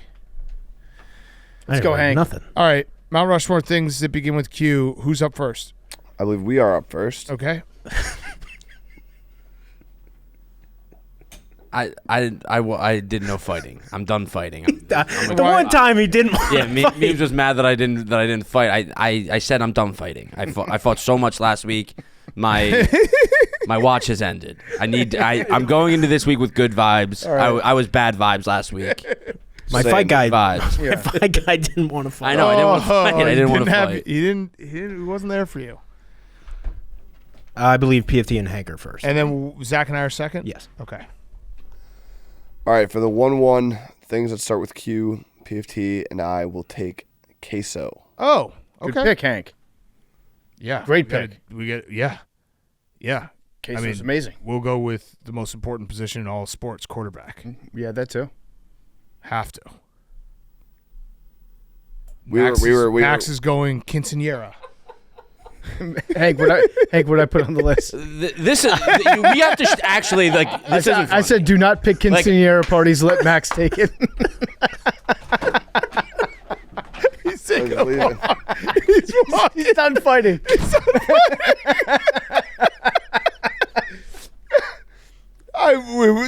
Zach goes. We were just brain dumping. He knows he thought words. it. He knows he thought it. He clearly. We were brain dumping words, and Zach goes, "You ever been to a quinceañera?" And I was like, "No." And Max is gonna pick it anyway. He definitely thought it. All right, so what's your? Wait, so were you guys decided your between fourth queso pick? and quarterback? Yeah, we were. Yeah. Mm-hmm. Yeah, I mean it was literally going to be it was whatever you guys didn't go, we were going to go. He has a list on his phone. Oh, we got to go. We got an auto draft, quinceañera. Oh no. It goes right to the highest value. There's a relatable one to this situation. No, you have to fill out your roster. It's like when you auto draft on, and you take a kicker in the 7th round. No one here has taken, underage girl parties, so Max has to take it. When is he coming back? He might just have quit. Can I say something real quick? This is a filler for Max to come back. Doing this exercise with the letter Q, there are so many words that I don't know why, but in my head I was like, that doesn't start with Q. And then I don't know why I didn't think like queso. I was like, oh yeah, that does, because it's like kind of a C. I started looking at the lowercase q so much that it started to melt my brain. It was like, what is that letter? Yeah. It looks like a P. I was mad at myself that I was just like, holy shit, you're so dumb. Yeah. You just didn't even realize these words start with Q. Also, a lot of Q words that don't even have U next to it. Yeah. Crazy. Is he coming back? Memes, I think you got to go. Memes, we're going to pick quinceañera if he doesn't come back. No, they said they're going to auto draft. Auto draft. He just said his password. Did that get picked up? Oh, man. The FBI is going to get a hold of that. All right, we're gonna go quesadilla. Okay. All right. Pick quinceañera. Just do it. Can't do it.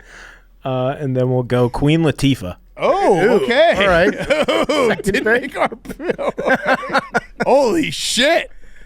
Wow. Okay. Wow. He's going to be so mad when he comes back in. Wow. Got Queen Latifah, Max. I think we go 5. I like 5 is a great pick. Yeah. This is one Zach didn't even think of, and when I said it out loud, his eyes lit up and he was so excited. Okay.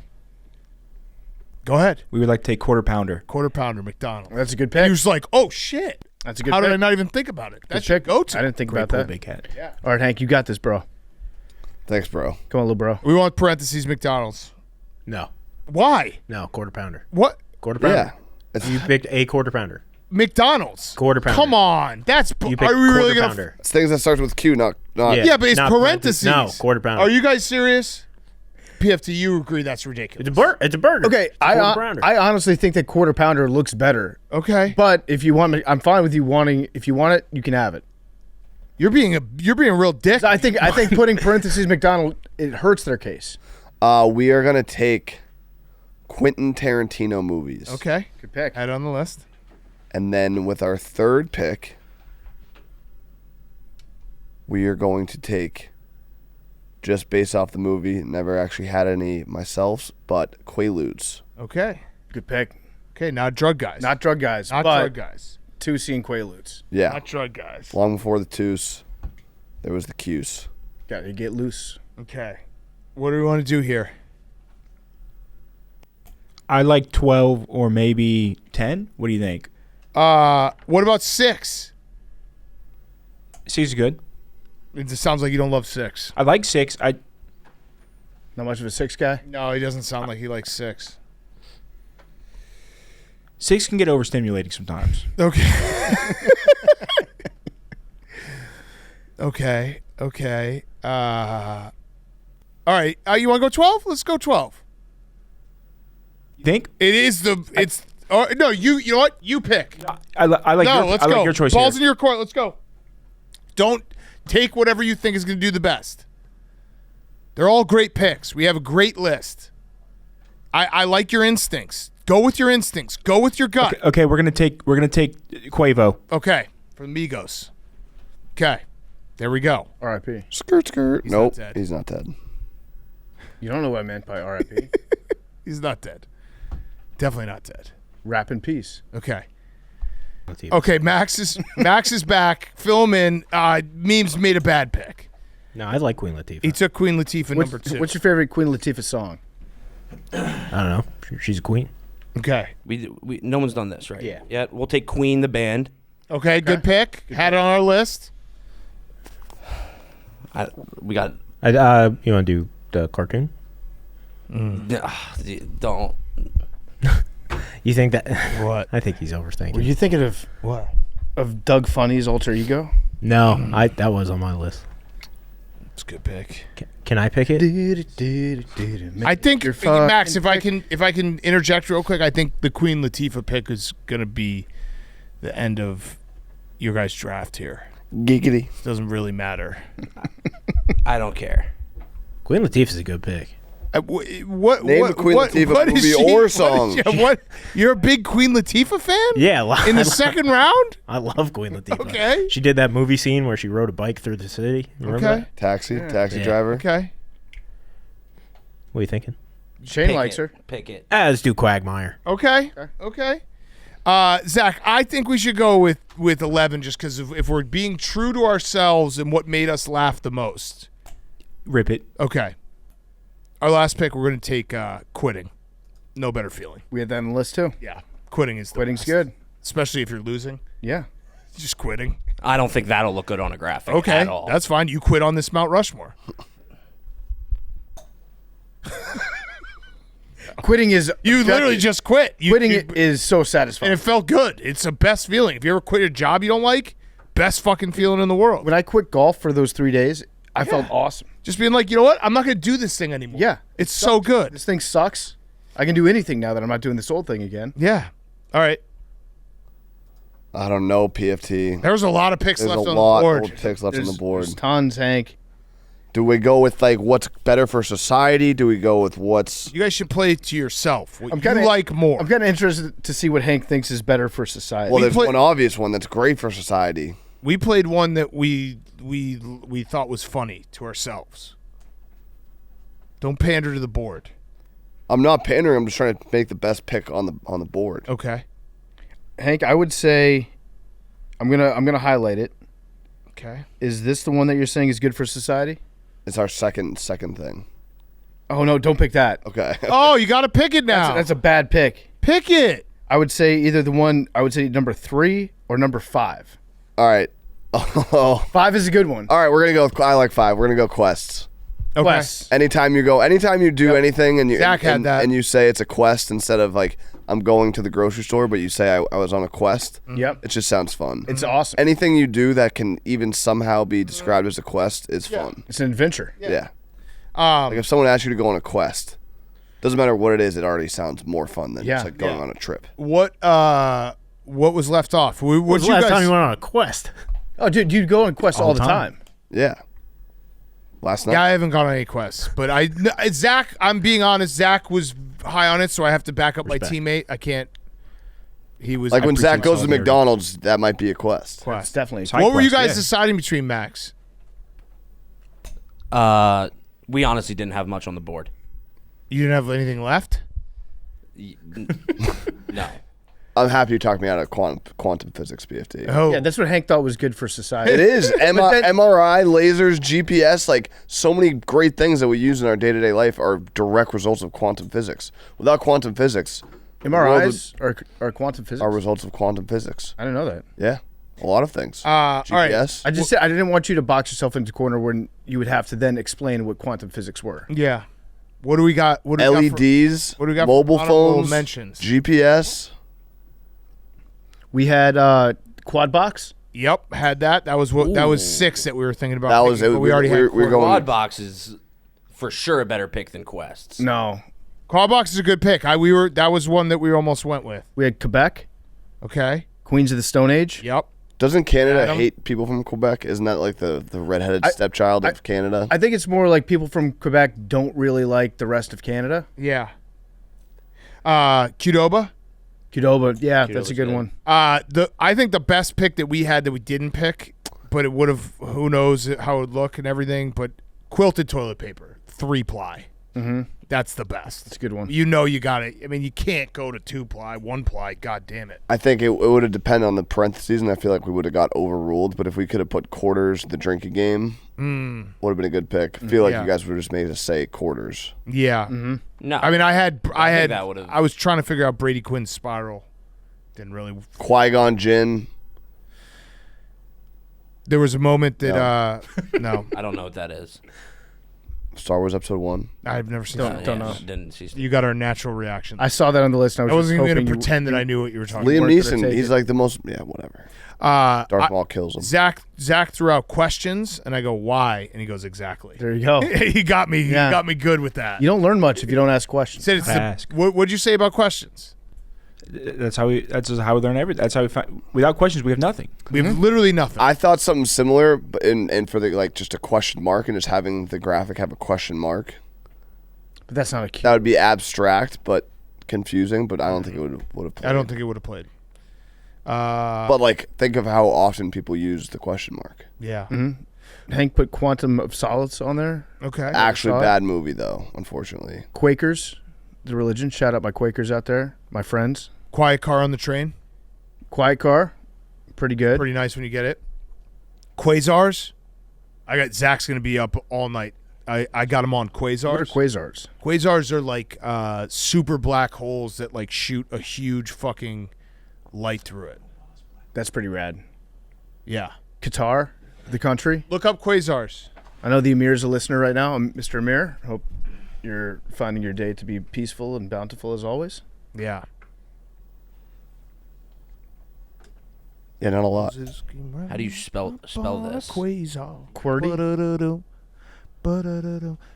Yeah, there you go. A quasar is a very luminous, distant galactic nucleus powered by a supermassive black hole. These objects are incredibly bright, sometimes outshining entire galaxies. Quasars are thought to be powered by material falling into a supermassive black hole. You lost me. Which heats up and emits intense radiation as it spirals inward. Look at that. Look at the visual of it. That is pretty sick. It's fucking awesome. yeah, it's like God peeing into a toilet. Yeah. It's so sick. Yeah. Quasars. Get everyone on to Quasars. The QAnon shaman. Yes. QAnon. That guy rocks. QVC Network. Okay, yeah. Really fun. I'm shopping. Really fun. I don't know if this would play, but I've always just kind of been interested in it. Quicksand. Is it real? Yeah. I don't know. Kind of cool. I said Quakers. I don't really know anything about them. I said Quakers too. yeah. You know one. Quiches? Penn. Me. You're a Quaker? I'm a Quaker, bro. Yeah. Oh, I didn't know that. Yeah. I just know the Penn Quaker. I don't have to fight in a war. It's Really? pretty sick. That is Li- sick. I feel like you said that on macrodosing, and that was never talked about on this show. He said it before. Life hack. Really? Become Quaker so you don't have to serve. I don't. The military part? The Quaker. Just Oh, that no. he's a Quaker. Yeah. Well, I think Like- he said that he was raised as a Quaker. I haven't been to meeting in probably 30 years. That's what it's called. Yeah, meeting. Call it meeting. Friends meeting. What? Yeah. It's called the Society of Friends. What the fuck? You just weird. you just kind of hang out in silence. There's no real leader, and then if you're compelled to speak, you speak. Sometimes people talk a lot. Do they read? Is there any like? Do they have literature? What's on your mind, Memes? Memes has a banger right now. Do they have oatmeal? We do not make oatmeal. Okay. I've never produced oatmeal, although I do enjoy it. Memes, what's the banger that you're thinking of? No, does the tallest person stand up in the meeting and they're the leader? Yeah. Yep. That's what happens. That's why I quit. That's why I stopped going. Such a dick. Quality time with the boys. Zach had that one. That's a good one. Zach, rip off a couple that you had. What do you guys think about quartz countertops? You guys into They're pretty those? good, I think yeah. they're Like 'em? fantastic in kitchens. Quartz in general, I think, is an underrated material. Definitely beautiful. Yeah. Queer Eye the show? Yeah, I've never watched it, but it's a iconic show. Do you think this would have played in any way because it's such a funny word, queef? We talked about it. Yeah. Don't really know. I enjoy a good queef. It's funny. It's funny to call someone a queef. Yeah. Or say the word queef. Yeah, it's funny. I don't know if an actual queef would be funny. Quake, the video game. Yeah. Good game. Quahog is the town from Family Guy. Mm-hmm. Is it also like a clam or an oyster? Yep. Love a guy who does a quick pitch. Yeah, quick pitches are good. Pretty awesome. Quick Love trip. that in baseball. The gas station. Yeah. What else we got? There's some Quentin Richardson. Quentin Richardson. Yeah. That's Quinn Snyder. That was a good Quincy Doobie. Quincy Acey. What? Zach said a quickie. Quickie. Quickie, yeah. That's all I know. Yeah. Same. Quickies are great. Same. Read the shirt. All right. Quicksilver. If you want to look like you're a surfer. Yeah, surfer. Bro. Q-tips. Hate Q-tips. Oh, I You love a hate good Q-tips? Q-tip. What do you hate about Q-tips? Just feel like I'm like hitting my brain. Yeah, it probably is that close. Mm-hmm. Just scraping your brain. Not a Q-tip guy. Okay. Quiznos. Yeah. Quiznos was so good. Quiznos, I was out on Quiznos. No, but when they toasted the sub. You didn't experience the prime of Quiznos. Yeah. Quiznos at its prime, it like was hot. 2000 to 2004, 2005. It was different. Quiznos and Great Sonic slogan. had so many commercials on, and there was neither of them were anywhere near where I lived growing up. So they were like exotic. Like anytime I could get Quiznos or Sonic, I was like, this is huge. This is a huge day. Quiznos had like the little mini toasted ones, like the wraps. Those were, around like 2008. It was hot. They were so good. And then Subway realized, hey, we can also put a giant toaster in our restaurants. Yeah, this could work for us as well. Okay. Any other? Oh, quiche. I think we said that. But quiches are good. They're very French, but they're good. They're okay. Yeah. Quinoa. You don't like quiche? Rather do an omelet. Trash. Quinoa is gross. Quinoa is fucking terrible. Garbage. Healthy. It's Garbage. Super healthy. Garbage. If you ask me, would I rather have a quiche or an omelet? I'm doing omelet. Well, yeah, 10 but times. that's not what a quiche is not for an omelet setting. A quiche is for going to someone's house for like breakfast, like, you know what I mean? Where trying to I like a quiche better than an omelet. They have like It's more bagels of a and shit special set up. occasion. If you're going to give me the option of having like the baked pastry egg thing, I'm going frittata. Yeah, but you see what I'm saying? Like, I'm talking quiches. You're not ordering are, quiche at a restaurant. correct, but quiches are perfect for if you show up to someone's like, hey, we're gonna have breakfast. You know, come over to our house. There's a quiche there. Isn't a frittata just a quiche without the pie crust? It's frittata. Yeah, and the pie crust is Yeah, the awesome. pie in a crust is quiche. great. Frittata. Give me the frittata. Hey, it's good to have you back, Max. Talk about food. Me and you. This is our spot. Yeah. The pie crust. It is. Quiche. We came back on quiches. Yeah, I like quiche. I like I quiche. like I think quiche as quiche well. is superior to frittata. Okay. Any others? Zach, did you have any others that you had that you were trying to throw around there? I was pretty tapped. But I Quizlet, the flashcard website. Yep. Also quizzes. No, I hate quizzes. Oh, I think quizzes are because it's not a test, and it's never going to be graded like a test, and it's pretty quick.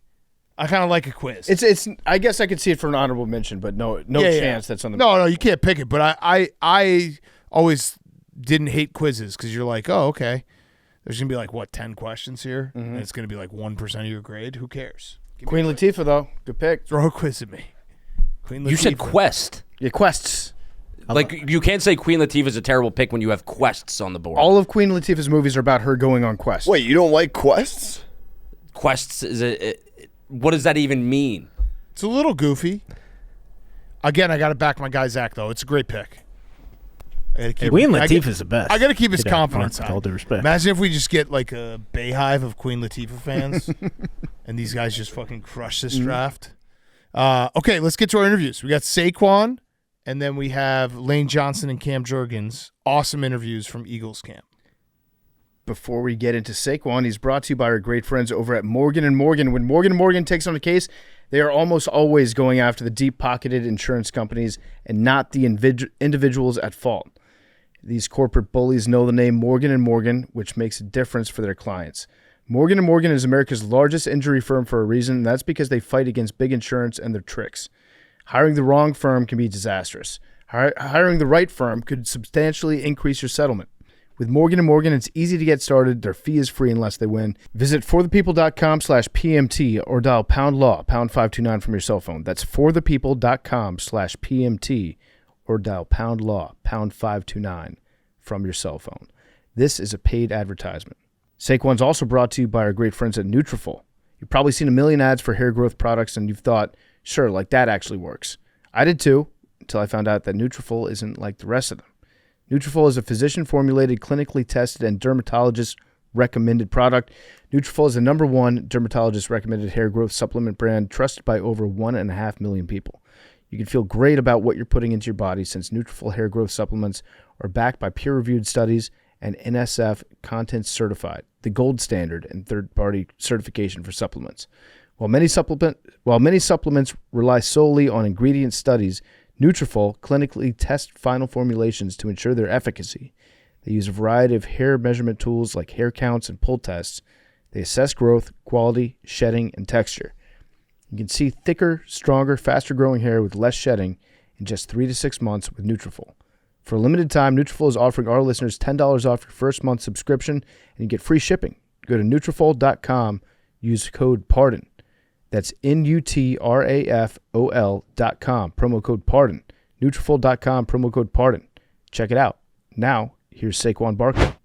Okay, we now welcome on a very, very, very, very special guest, the best running back in the NFL. It is Grit Week presented by Hey Dude. It's Saquon Barkley, Super Bowl champ.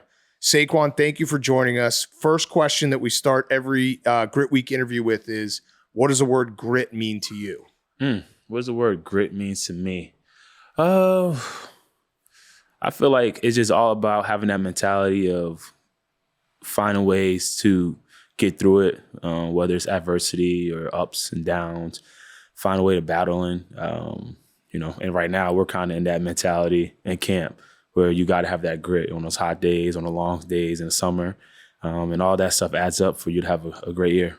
Yeah. Can you have fun while you're being gritty? Like while things suck here in camp, is it still fun for you? Yeah, I think you have certain ways you do it. For me, it's like the competitive sides come out. So, throughout the grit, sometimes I'll just talk shit and say crazy stuff to the defense. Don't really even mean it, but it helps me get through it. It pumps them up. And it just gets the juices flowing even more. Yeah. By the way, congrats on not only the Super Bowl, but Madden cover. That's pretty damn cool. Yeah. Madden's coming out. Obviously you played it as a kid. When you found out that you were going to be on the cover of Madden, were you like, holy shit, this is insane? Yeah, I say this all the time. Anytime someone asks me that question, they actually ask you, do you want to be on the cover of Madden? Right. Yeah. Imagine if you said no. I wonder how many people has ever. I guess not even for the curse. Yeah. They just ask you first, and you have to accept being on the cover of Madden. And to me, I'm like, why would I ever? Yeah, that's not even a question. Yeah, why would I ever say no? But being on the cover of Madden and just how many guys that I grew up watching and been fans of, watching football for a very long time, and to be in that fraternity now, is something that it's my kids is going to always be able to go back and go to this certain Madden and see their dad on it, and my nieces and nephews and my teammates seeing it. So it's cool. It's really cool. And 99 rating. 99. That's 99 is big. That's I don't gotta go juice them up. Yeah, I don't gotta go and edit my player and make myself a 99 anymore. Yeah. But this cool 99 Madden, and Madden's just part of the culture of football. And growing up, you want to make it to NFL, but you think about being a 99 overall. You think about being on the cover of Madden, being in Madden in general. So my life been super, super amazing. Yeah. So you still play Madden? Yeah, of course. You play with yourself? I play Madden in a weird way, right? I guess it's not really that weird, but to me, I play franchise mode. I go on, I'll take a team, I'll trade all their great players, get as many draft picks as I can, and then draft random guys and kind of make a rebuild. So that's like how I play Madden. Are you playing with the Eagles? No, we're pretty good. So I don't. So who are you playing with? I'll pick a random team. What team are you playing with right now? Right now, it's probably either the Jets or the Rams. Okay. Yeah. So you might win a Super Bowl with the Jets. So that's what I do. Like I'll That'd be get crazy. There you go, Memes. you can like scout players and you can draft, and I'll get a good quarterback, good running back, and I'll trade all the guys, like any player you think on that team. Yeah. And get as many picks as I can, and then rebuild, get a new random coach, and take them to championship. That's kind of how the Jets' real GM plays Madden too. You could be the Jets GM. Hey, listen, I'm gonna stay away from that. I'm a Jets fan growing up. Yeah. I'm not a fan anymore, but a Jets fan growing up. So I know the struggles, but I also know the glory days with Mark Sanchez and them boys. So I'm gonna let those guys be GMs. I'm gonna stick to running the football a little bit. Yeah, I mean it's big for the position of running back too to have representation on the cover of Madden. Back to back. To be like, yeah, that's right, because it was Christian McCaffrey, yep. right? So are running backs back? I don't think running backs ever left, in my opinion. I think it was just something that people had some fun with, I guess. It was one off season where it was one off season and Zoom call.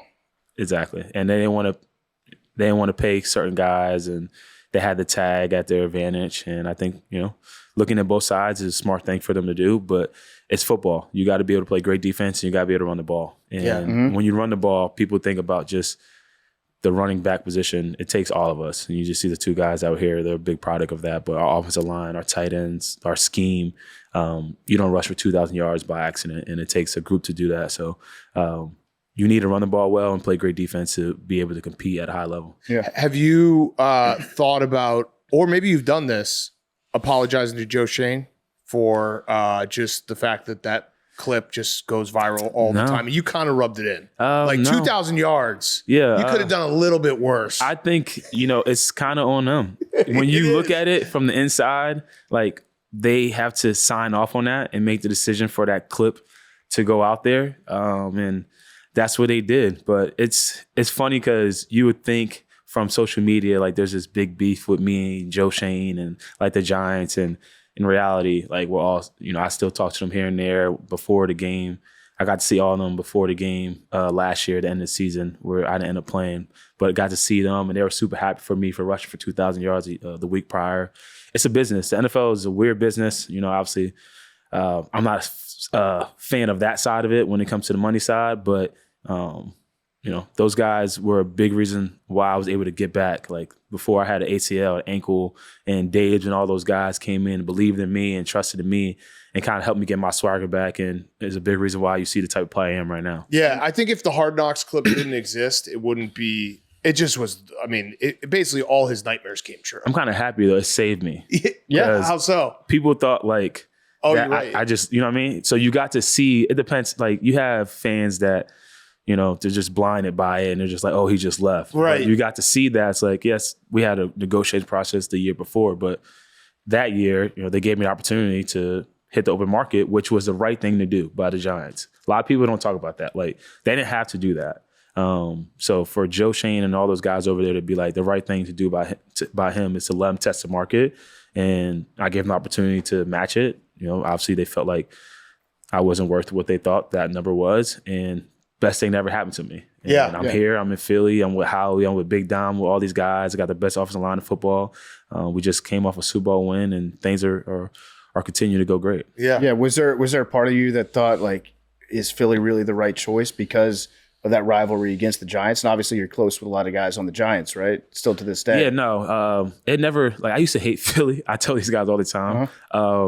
Literally the year leading into my last year in New York, we lost to Philly in the playoffs. We lost to them 3 times in a row.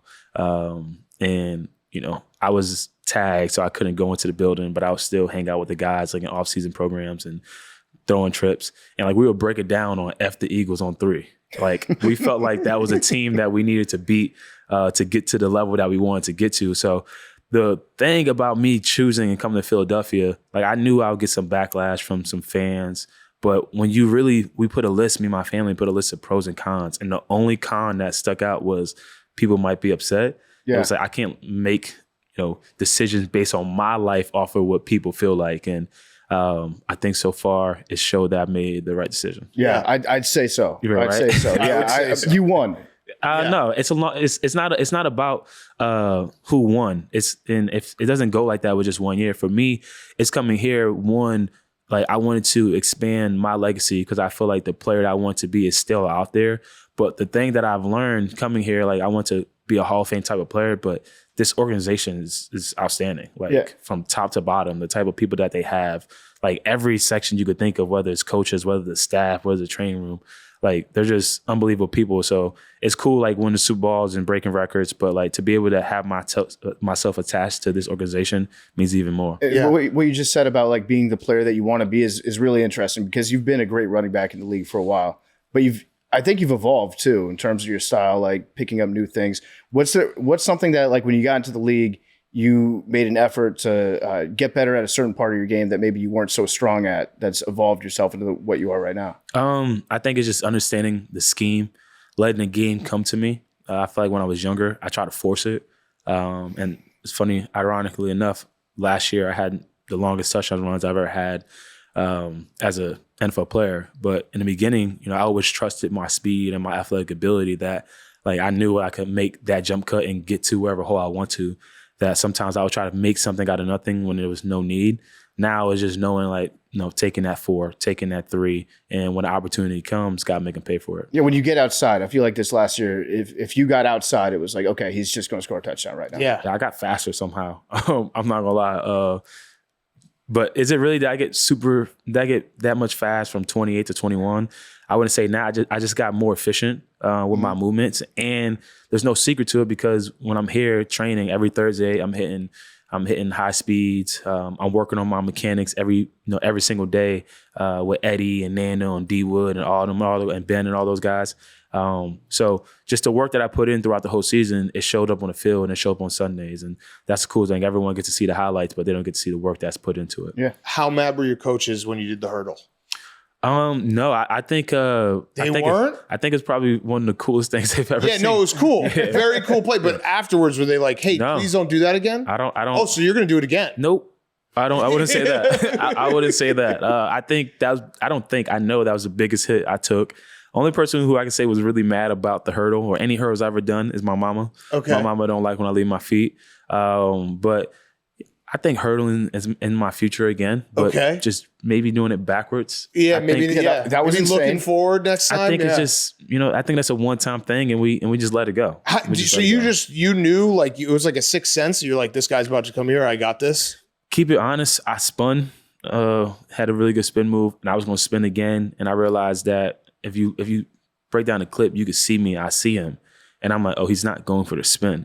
So I kind of just let my body take over, and I jumped, and I just really timed it up pretty well. And one of the sickest plays. It was insane. Yeah. Bad example for the youngsters out there, though. I was thinking, yeah, it is. But like, I talk to my friends all the time. They don't agree with me with this one. But like, no, I'm not saying I'm Michael Jordan by any way. But like, when Michael Jordan jumped from the free throw line, like in '84 or whatever it was, like that was probably one of the craziest things people seen. Mm-hmm. Now Zach LaVine is East Bay from the free throw line.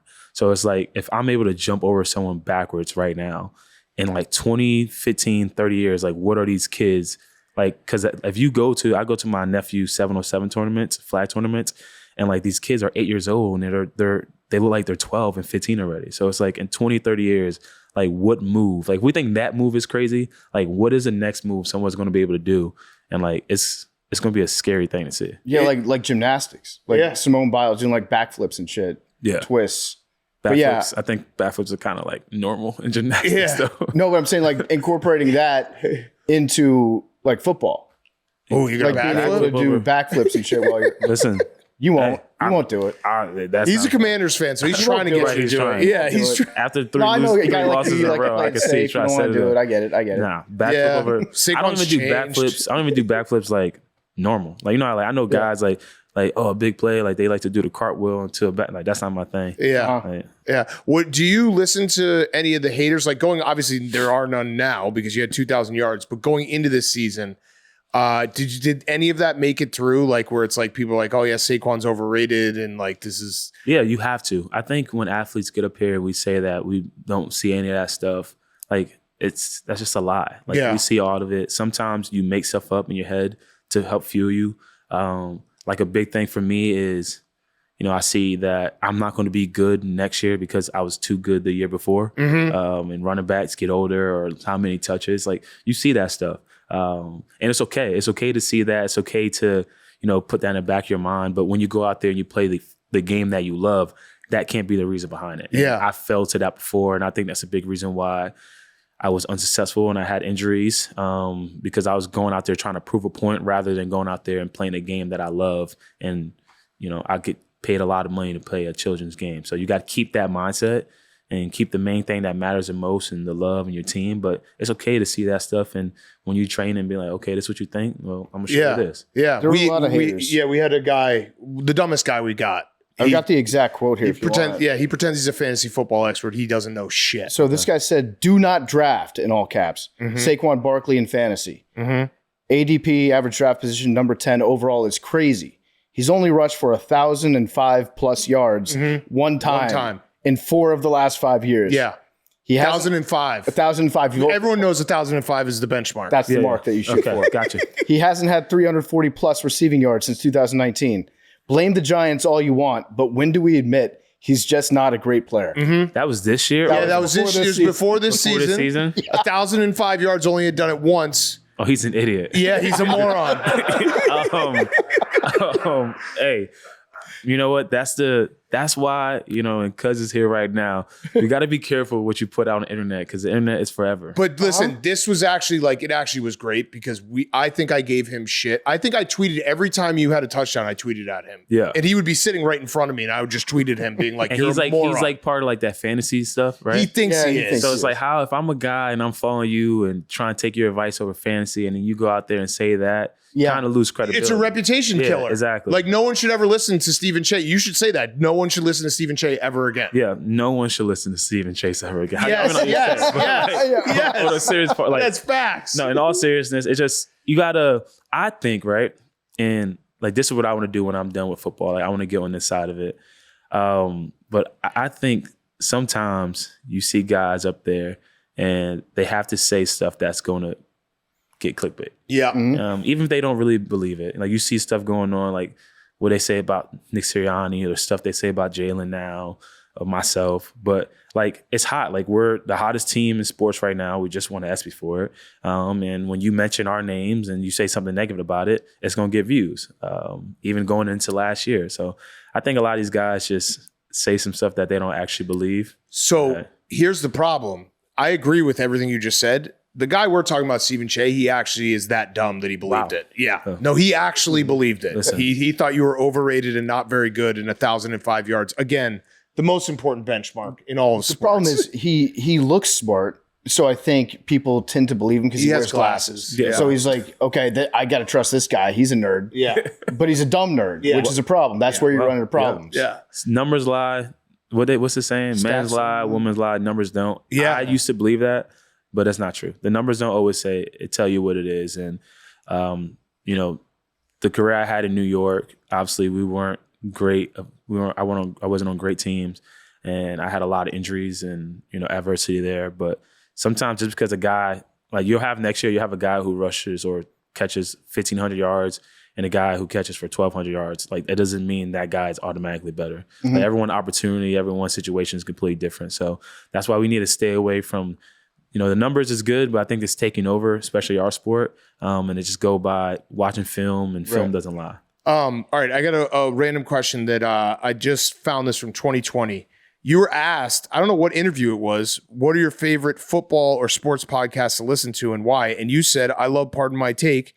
Anytime you get different opinions, I like to hear both sides and I enjoy the arguing. Did someone feed you that, or did you actually listen to the show? I think someone fed me that. Okay, yeah, I was going to say. I was like, what? Yeah, someone definitely fed you that. Because, anytime you get different opinions, I like to hear both sides. It's that's not, we're just idiots. We're fucking morons. I wouldn't say, listen, far from idiots. I think it's just it's a beautiful thing, because you guys are just who you are. Yeah. It's just authentic to who you are. You have fun with it. It made us feel good. You really? We believed in it for. I can say that now, though. I can say that confidently now. I'm a big fan of you guys. When I read it, I was like, I don't think anybody would ever say that about our show. Yeah, right. It was like you like saying I love Part of My Take. That's where I was like, oh shit, Saquon loves part. And then when I got to the second sentence, I was like, he's not listening. We can just go. We can go. It's 2020. That's COVID year. We can blame it on COVID. Yeah, COVID brain. Yeah, you said that. Wait, it was. Oh, Kenny. Yeah, it was. You said a few things about PMT. Well, listen, we're just gonna. I think we have it printed out in our studio, so we're not gonna take that down. You would. I know what happened. You were probably listening to the tennis podcast, and you were like, "These guys are awesome." You got that confused with us. It happens all the time. If you listen to our show, you just be like, "Why are these four assholes making fun of their producer for 2 hours?" Yeah, that's the takeaway from our. It's show. just so funny. Anytime you get different opinions, I like to hear both sides. Like we have the same basic opinions on everything. Yeah, and we've been wrong a lot, but I mean, you're talking about getting into the next phase of your career, and you want to do so. You said like something on the other side, whether it's commentary or whatever. Yeah. The trick is though, like you have to figure out a way to deliver your authentic thoughts in an entertaining way. I think a lot of people get screwed up with that, and they're just like, I'm just going to say something that's going to get people riled up. Yeah. And that's the easy way to get there. Yeah. But have you thought about what that next step looks for you? Is that going to be something that you're going to pursue more while you're playing, or are you going to wait till afterwards? I always think it's tough, right? If you do it while you're playing, it's so tough, especially in the markets that I've played in, New York and Philly. Yeah. You know, it's good when you rush for 2,000 yards, and after games, it's easy to put a mic in front of you and say this and say that. But if we played, what was it, Monday night or Sunday night? We played the Falcons, and I had a big drop. You know, it's not as easy to go on in front of a camera and talk about that game or what's going on during the world. You know, the best way I can put it is Michael Strahan. Like, he is literally, I just want to look at him and follow everything that he did. And he got involved a little bit into this world while he was playing, but I'm probably going to focus a little bit more when I'm done playing. Yeah. You only get this, you know, I'm in year 8 right now. It's even crazy to say that. And whether it's another 8 years or another 2 years, you never know. So I'm going to try to capitalize on this as much as I can, stay focused on this as much as I can. And opportunities come here and there, I'll take it. But when I'm done, being more so of like, I want to have the goofball side and be able to be on stuff like this and show my personality. Then I also want to talk about stuff that's going on in the world, and just really have a mixture of both. Yeah. All right. Podcast P, he got himself in one of those situations here in Philly. He was like, I'm going to stop the podcast right now because things aren't going so well. But then the numbers came out and he was better at basketball while he was podcasting. Maybe you could be a better running back if you were podcasting. I don't think the podcast had anything to do with that. You don't think so? No. I disagree. What we do is, some people say, is harder than playing in the NFL. I'm not saying it's easy. Okay. I'm not saying, and I don't think it's easy, and I think it'll be harder playing and doing this at the same time. Yeah. Reason why he probably. That's why we don't play in the NFL. Especially we don't want to rob the podcast game. Yeah, I feel you. Yeah. Now I think about it. Yeah, It's a distraction. That'd be a distraction in our locker. We actually were asked to be on the Madden cover. We said no. See, I think you guys got to be the first people to say no. Yeah, we did. It makes sense. We're just going to start saying that. It took too long for me to get requested for it. Yeah. And I do remember they're like, we're tending to go somewhere else. So y'all come together. Yeah, we could. I mean, listen, you make up quotes saying you love Pardon My Take. We can make up quotes saying we were the Madden cover. Why? What does it matter? All right. Well, Saquon, this has been awesome. I got one last question. I'm gonna do a couple of rapid fire. Yep. Roback question, RHOBACK.com. Promo code TAKE, 20% off your first purchase. Q-zips, polos, hoodies, joggers, shorts. Roback.com, promo code TAKE. All right, quick rapid fire. That was great. Thank you. That was Yeah, that's podcast. Yep. That's harder than jumping over somebody back. Yeah.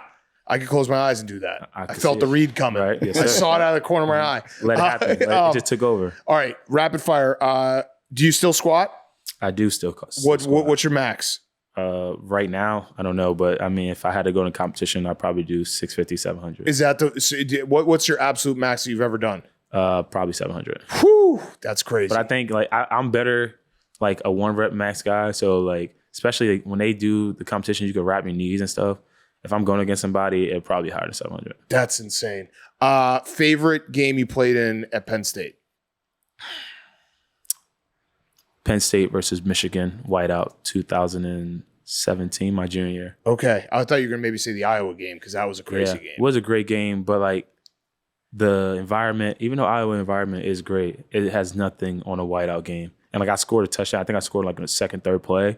And I remember like I did my little thing and I went to the end zone and I like just looked up and all you see is like a sea of white and everyone yelling. It almost like words can't describe like how my body felt in that moment. It was insane. Yeah, the whiteout they got to do it for bigger games. Last year I think it was like Minnesota at noon. Yeah, got it. Oregon this year. Yeah, Oregon. All right, last one. Will you guarantee over 1,005 yards this year? Well, I never guaranteed anything. I feel like I can guarantee that if God keeps me healthy, that over will get smashed. Okay, you got to get that. The 1.005K club. Yeah, everyone talks about it. I like that. That's like the new dress holder, I guess, right? Yeah, or it's like getting 500 home runs or in the Hall of Fame in baseball, you get 1.005K.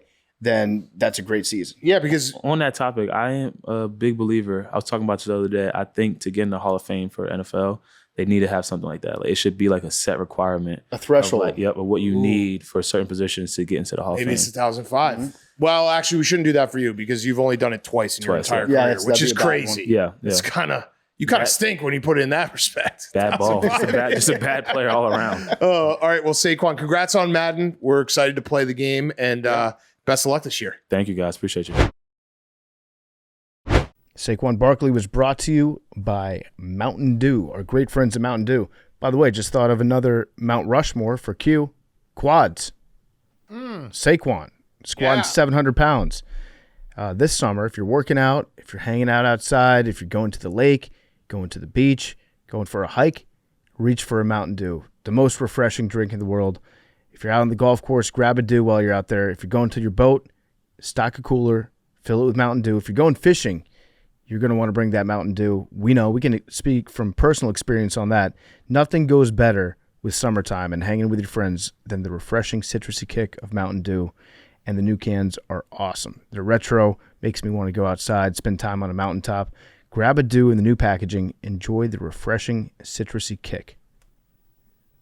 This ad is by BetterHelp. These days, it feels like there's advice for everything. Cold plunges, gratitude journals, screen detoxes. But how do you know what actually works for you? With internet and information overload about mental health and wellness, it can be a struggle to know what's true and what actions to take those days. Using trusted resources and talking to live therapists can get you personalized recommendations and help you break through the noise.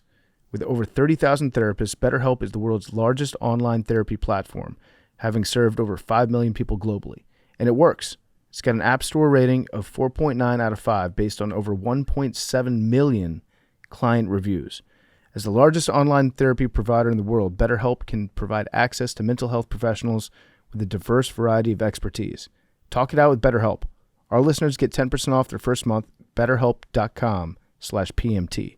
That's BetterHelp, HELP.com/PMT. And now here's Cam Jurgens and Lane Johnson. Okay, we now welcome on two very special guests. Very, very special guests. Super Bowl champs. It is Grit Week presented by Hey Dude. It is Lane Johnson, Cam Jurgens.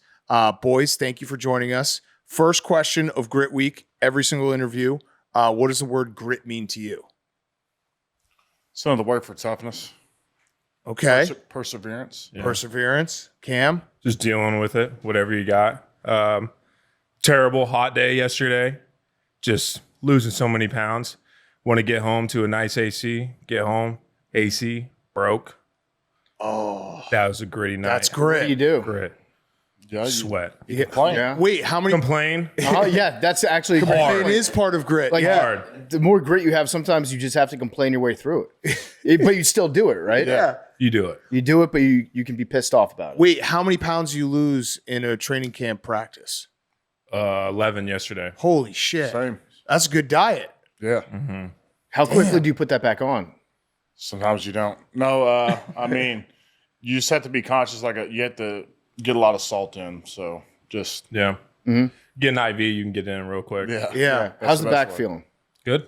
Pretty good. I would say that was grit. Yeah. So the NFC Championship game, you have to you don't start. You go in the second half. How on a scale of 1 to 10, how bad was the pain when you're going back into the game? It was high, but at that point, you're just thinking about being gritty and not worrying about pain. and just be like, all right, this is a mental thing, not a physical thing. Pain is more mental than physical. At a point, the pain subsides and you just don't feel it. Yeah. And then it's just numb and you're like, is this better or worse? Great. Probably better. That week leading up to the game, he was on a Bosu ball all practice. Practice. You see him over there just bobbing up and down on there. Wait, when he was going back in though, from your perspective, Lane, did you have a conversation with him? Like, hey, like, are you good? Like, is this, because he's like very, very injured, but Landon gets injured. So did you guys have a conversation as like a offensive line before he comes back in? Yeah, I mean, it's like if it's a nerve thing, like a disc, hitting a nerve and you can't do it, which is one thing. And then it's another one where it's a pain that's tolerable. So, he's played a lot of football. So I kind of leave it up to him. If he's good to go, we're going to rock with him. If he's not, we're still going to rock with him and, get prepared for when he returns. Yeah. So that week leading up to, did you just think like there's no chance I can go? I mean, every single day I'm just like, all right, yeah, I'm going to try to do my best to get ready and play. And every day it's just like, wake up, I don't know about this. And then you just kind of work through it. It's a lot of self-doubt. Wait, what was the actual injury? Was it a nerve thing? Yeah, I just had a herniated disc and then it broke off, got wrapped around my nerve. So it's just messing up my leg. Yeah, I've had one of those and I just laid on the floor for 2 days. Kind of goes down your leg. Yeah, and I told my wife, I was like, just shoot me right now. I was like, if I had a gun, shoot me. You played in the NFC Championship game. I barely podcasted. Yeah, I had one. You did. I did. They came over to my house and we podcast. I was just laying on the ground. I've had one for the last like month or so. I canceled a vacation, which is, I think that's kind of gritty, right? Being like, I don't need to take this time off. I'm going to just stay here and work on my body. And then I tried to play golf through it, and that was even too much. I can't imagine like actually having to run and move around and shove people with it. I think it'd be gritty going on vacation and just complaining and hating vacation. Yeah, that's great. Yeah, the worst vacation of all time. That is actually a very gritty thing to do. Yeah. But yeah, good to see that you're healthy, that you're feeling good. How's camp been? It's been good. Entertaining, hot. Yesterday was pretty hot. The first few days was actually nice, like condition test. And then yesterday was kind of wake-up call outside. So how is it different? Obviously, Cam, this is the first time you're coming to a camp after winning a Super Bowl. Lane, your second time. Is it a different vibe being champions and like having to kind of, you have to like start fresh, and it's like what we did last year doesn't matter for this year. Is it hard to get over that, or people treat you different for what you accomplish? But I think when you look at why you accomplished what you accomplished, it's because of your routine and structure. So if all this praise or whatever you're getting is causing you to change those habits, then probably things are going to be different in the next year. I feel like you guys have a line coach that won't let you get too high off that, right? No, I don't know. I don't know what gets him. I mean, maybe him fishing on a jet ski on his off day gets him happy. But other than that, he's pretty gritty. It's just, when you get back into camp, it's like locking yourself in a room and just getting football nonstop 24/7. You're just so focused on. You don't know what day it is today. You don't know what yesterday or tomorrow is. You're just like, all right. Long what days. Are we doing today? Long day, full days. After you guys talking about it, I can just imagine going home to no air conditioning. That's the worst into that day possible, right? Yeah. Just like take a cold shower. And it's just, you're learning everything you're going to need for the whole year, all wrapped up in 1 month of just like brutal, hellish camp, our fall camp. It's like it's a lot of plays too. So, you're not necessarily going to have all these plays in per week. It changes, but install everything all at once. And so, it's a lot all at one time. I would love to see if like the working man and everybody out there in the real world, just like everybody had a fall camp, a month, do that. I like that. Yeah. Parts work's getting done. Podcasting shape. Did you guys follow along when they were voting on the tush push? Were you like actually tuned in, or were you just like, hey, whatever happens, happens? Well, I knew that there was a deadline for the vote, and I was waiting. I was like, it's a goner. But No, I wasn't tuned in. I feel like they voted on it like 3 times. It's like every month they're voting on it again. Yeah. It also, I think the vote like went down where it was the majority of teams that voted to ban it were your opponents this year. So they're like trying to basically get it out because they know they have to play you guys. Hey, I wanted Tom Brady, the one that played Gronkowski, out, but hey, they kept doing it. Yeah. Was that weird hearing the owner describe maybe the suckiest play for you guys as being like a wet dream? It was interesting. that was hilarious. That was hilarious. I gave him a fist bump next time I saw him. Like, that was funny. Yeah, because it's an awesome play, but for the offensive line, it's probably not the most fun play to do. No, and like the worst part is when you're running the play and it's like 4th down or 3rd down or whatever, and you're running it, and then you just get piled on top. And you're just down there. You don't know what's going on. And all of a sudden, you're getting yelled at to get up out of the pile. It's like, hey, get up. We got to run another play. I'm like, oh, so we got the first down? Or like what? Yeah, like, you kind of don't know for like, seems like 2 minutes. Don't know what's going on. The ref's moving bodies out. I don't know what ball he moved. Might have Frankie Louvu jumping on your back a couple times. Yeah. Yeah. That wasn't fun. But I like that strategy, They're in a bad spot because they come off late and late to the party. You know, it's not good, but they're trying to time it. So it's, right. It's a whole issue. Cam, I was reading a story about when you got drafted. How did you find out that you got drafted? I got a call, but like it was during the draft day, there was like a severe storm that just rolled in Nebraska. We're in Tornado Alley. You know, Lane knows about that from Oklahoma. And you're just like, tornado comes or whatever. And it was during draft? Dude, yeah, the TV kept going out. We kept going from upstairs to downstairs, like figuring out what TV's going on. We're trying to get on our phone. Like, oh, it was chaotic. And I finally got a call, and like our TV was way off. And I finally got a call and got drafted. I was fired up.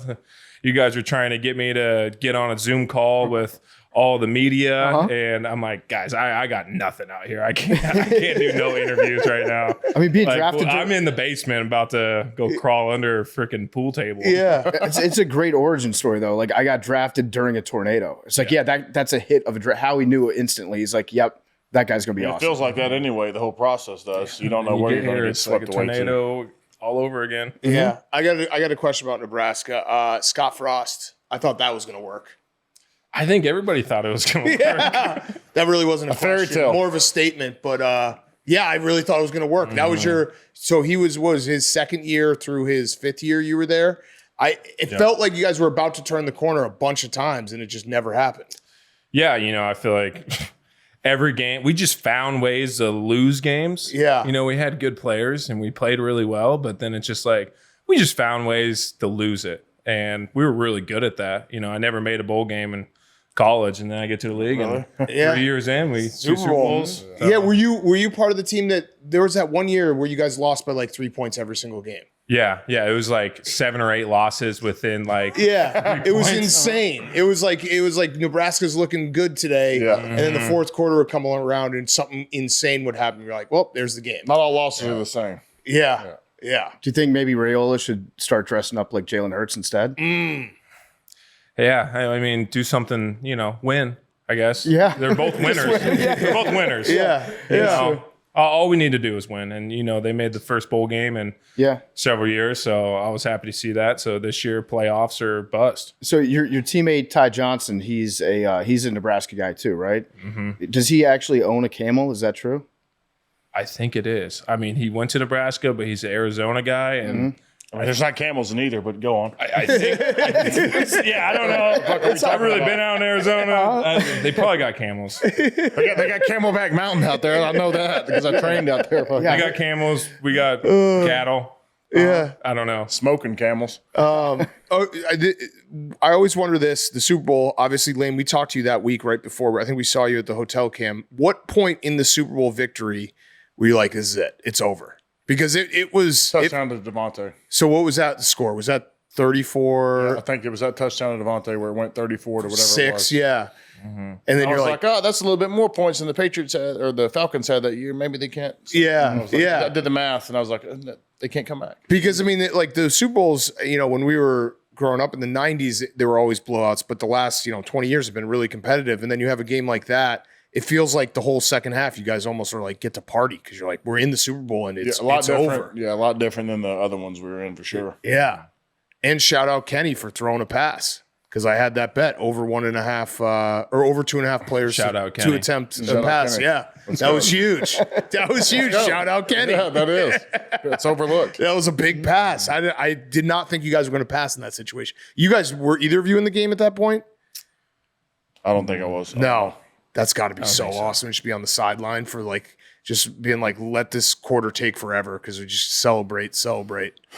Yeah, I mean, seems like every game. The last Super Bowls are just, back and forth, neck and neck, and yeah, we're not used to being in those situations, I guess. But it was cool. Yeah. Do you think Jalen enjoyed the Super Bowl? Because I feel like a lot of his quotes, he's already he's going heavy on turning the page. Do you think he actually enjoyed winning the Super Bowl? I don't know. I still haven't seen him put on his ring yet. So I don't know. Those rings are He's sick. enjoyed it. Yeah. Yeah. Did you guys hit the button for the eagle flag to come or Yeah, the when I'm bird feeling, slap? when I'm feeling really good, I'll press the button. Yeah. Yeah. Does it make your old Super Bowl feel like less important because the ring is so much bigger on this new one? Yeah, the feelings got hurt that night. You guys put hydraulics in the new ring. It's crazy. Yeah, a lot bigger. It was huge. So after you guys win, what was it like? Did you celebrate in New Orleans? Yeah. There's a casino right across the street. Yeah. And all week we couldn't go because you're not supposed to go to casinos. What'd you do after? On a road Did you go to the trip. casino? But after the game, season's over. We can go to the casino, and obviously most of the team was over there, so we all celebrated I together. remember seeing Big X the Plug, Jeff Ross, just a lot of different moving parts at that celebration. I was just, well, he's here. So that was pretty cool. Did you guys watch the halftime show? No. You didn't go back and watch it? No. It was a wild halftime show. Yeah. It was wild. Yeah, I mean, who was it a couple years ago? Was it the kicker for the Bengals that? Harrison, Yeah. not Bengals. McPherson. McPherson. He went out at halftime and watched the like halftime had his show. own moment. Yeah. And when I you imagine lose, that like kickers can probably get away with doing something like that, but at the same time, you probably like everybody to be in the locker Yeah, room well, at the like Super Bowl. offense, like we usually have like our board meeting like right before we go out, so everybody's like there in their chairs. So somebody's missing. It's like, where the hell is he at? So, Did you guys make any adjustments, or was it just like, hey, you guys are kicking ass, just continue to beat the shit out of them? I mean, it wasn't like I said, it wasn't. That moment didn't sink in until like the Devontae catch, but it was really full go till then. Just because losing that thing the first time to them by 3 or whatever, that emotion was stronger than winning the thing like we did. I mean, you'll never forget that loss like that. It was terrible. yeah. Better turf this time. Yeah, I mean, the actual turf. Yeah. No, was it grass? I can't remember. Was it turf? It was No, turf. it's turf. Turf. Yeah. Sorry. Yeah, they couldn't mess with it. Yeah. What week this season do you think Nick Sirianni would be on the hot seat? You never know with this fan base. Yeah, Max is probably thinking like week Never 4 or know. 5. You start 2-2. He's going to be like, gotta fire the guy. Slow first quarter. Usually it's pretty hot. Like it's the takes are like that till you get to November and it kind of dies down. But Yeah. Yeah. And that happened last year, and that's when we took off. Yeah, Right you then. guys, it is kind of crazy when you look back because you guys were 2-2 to start the season. Kind of some questions lingering from the previous year. And was it that game in New Orleans when the big play at the end of the game? Who was that? It was Dallas Goedert. Yeah, and it feels like from that point on, you guys were just dominating teams. Yep. Yeah, could you feel that? You're like everything's. Yeah, it just starting takes to a click? little bit to like find, a few weeks. You get to do different things offensively, and you see kind of what clicks and kind of what our rhythm should be. And then, at that point, it started becoming consistent. Do you, Lane? Do you get veteran days off during camp? I haven't yet. Okay, will you get them? Hopefully. Do the other guys, Cam? You can just pretend he's not here. Is he a pussy for taking those days off? No. Okay, but you definitely look at a little side eye. I feel if I take those days off, I'll get some bad looks. It's like being at the line at Disney World. You got the fast pass, and I waited 5 hours here. Where's This Lane dickhead's- today? Yeah, exactly. So Yeah. it's a weird feeling in general. You've probably earned it, but the mentality that got you to a place that earns it is like, I don't want to take any days Yeah, off. but it's just would I rather not practice and take all these looks from all my teammates? Hey, what is he doing today? Yeah. Yeah, And with- then maybe you're I was gone. getting rest. The line plays really good. Jalen puts up great stats in practice camp. Yeah. I know you're a big fan of keeping stats during training camp and evaluating players that way. Yeah, I think it's hilarious. People coming out like It is. stats like. What we're just practicing to get better. you don't know. it's a Maybe slow we're week. doing an interception Slow drill. week. yeah, You know? yeah, exactly. They don't know that. Maybe they're just trying to draw attention to that away from the Epstein thing, with the passes. yeah. He was 7 for 11 this training camp. They're not focused on the Epstein stuff. That's a true. fantastic point. I did have a moment the other day where like I'm starting to maybe at 40 years old getting mature because I saw like it was like Bears interception or don't convert 4th and 15 in training camp, and I was like, fuck. I was like, wait a second. Why am I upset?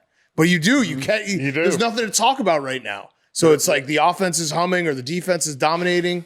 Yeah, but the anticipation's building, and hey, it's just you got to It's got to get out somehow. We got to talk about it. What was it last summer? Was it that Jalen Hurts was throwing too many interceptions, or that he wasn't throwing enough interceptions? There was an interception for like so many days. There was a non-interception streak. Yeah, that was a problem. That was a big problem. Yeah, because you want your guy taking risks. Gotta drive the ball downfield. Being too conservative. That's why we hit the interception drill early. Yeah, in camp. Yeah, exactly. So Cam, before you moved to center, you were playing next to Lane. What was it like playing next to like a Hall of Famer and being like, this guy is just so good at everything? And like, were you just confident that no matter what, he's got you every single time? We're probably asking what's the play about 80% of the time. Yeah. It was mostly like, hear the play, hear the call, and then Lane's like, what do we got? It's usually, what's the snap count? But it was great because we, when you're playing next to somebody for so long, you just formulate your own language with each other. So we could just say a lot with very little words. Like he'd be like, what? And I'll be like, Yeah. He's like, nod. It's kind of, Lane, I saw that you obviously got the 99 in the Madden rating. Congrats. Thanks, man. What an honor that is. But they only had you as a 93 on pass block finesse. What's up with that? Pass block finesse? I guess my first question is, what is pass block finesse? I know there's finesse in the run game. I don't know. I guess I don't know. I don't know what. is that like finesse- looking good? Yeah. Well, finesse is like means you're getting the job done, but in a kind smooth? of pussy type. Yeah. So I've had pussy moments where I'm getting bull rushed. So maybe it's from that. I don't know. Do you think about those pussy moments? Yes.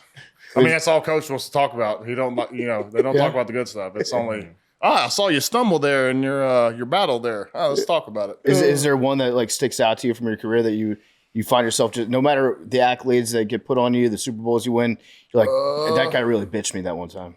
Kerrigan had some, like my first couple years in the league, there was a strip sack on Sanchez one of those years, and it was 15. I was like, this motherfucker here. And now I still get to see him on the sidelines. Washington coaching. So I can't get this guy can't leave the damn field. He's there every time, we play him. So, but it definitely Kerrigan. Yeah. Cam, who's the hardest guy that you had to block last year? Dexter Lawrence. Yeah. Yeah, he's. What is it about him? Just size, strength? Size, strength. You know what's coming, and he still can't. He plays with such good leverage. He's just so wide. SWAT team door just hitting you. It's what it feels like. Just damn, big ass over and over. Who's got the best hands? Ooh. What do you mean for receivers? No, the best hands like on a defensive line that you have to go up against. Ooh. I mean, when Fletch was here, Fletch had some strong hands. Yeah. Can you feel it, like the difference between? Yeah, there's game strength and there's weight room strength, and there's a difference. Yeah. There's ability. Yeah, some guys are strong in movements, but they're not able to express it like on the football field. And then there's some guys who aren't very strong in weight room, but they can, farm strong. So you get to see it all, really. Yeah. Farm strong. You guys are farm strong, right? Or you guys city boys? He's more. Yeah, I got a little bit of city slicker strength than me. Yeah. You were doing pass block sets against Bulls. Yeah. That was a great video. My dad just put me out there. that was such a funny video. That's how I learned. And then people are like, yeah, this is what he does. This is how he trains. And like you're Rocky going up to like Siberia. That was an all-time funny video because I feel like the Bull knew that he was doing a pass set. Yeah, he was a little skittish, a little scared. Yeah. We got to get some more Bulls in there. Yeah. How's the jerky business going? It's going good. Yeah. It's going good, you know. Got some flavors, 5 flavors. Honestly, it's my favorite jerky in the world. I love it, and it's something I enjoy doing. I grew up with my dad going deer hunting and making deer jerky and all sorts of that. So now to have a jerky company, pretty cool, pretty gritty. Yeah. And so, just trying to sell some. We got some good stuff in the works. We're excited for the season. Yeah. What flavors are we cooking with now? My favorite is mango habanero. Cracked pepper is really good. And then you got your original, your teriyaki, and we got a hot honey. Are you giving it free to the rest of the guys? We don't have a ton in stock right now. And no. line, right when you get it in there, it just gets eaten right It's away. gone? Yeah. Especially now with all the numbers, we got a lot of guys in the room. So yeah, but that's really, you get the rookies in there, and rookies are supposed to supply the snacks. So I'm going to start having the rookies buy my jerky for the room. That's smart. So I'm going to tell them that today. Businessman. Yeah, that is smart. Back in your pocket. Is it tough at training camp? Like obviously there's starts with 90 guys, and there's some guys that are not going to be there. Is it tough, like not getting too close or forming relationships with guys, being like you might get cut? Like how does that work? We just, I don't know how it works. We just go to lunch and dinner and act like it's all normal. And then, one day some guys don't come to breakfast the next morning. Really? Yeah. Or you see somebody like lift and then they get done with the workout and all of a sudden you're getting ready for practice. His locker's cleared out. You see the Grim Reaper coming around with his clipboard and his glasses?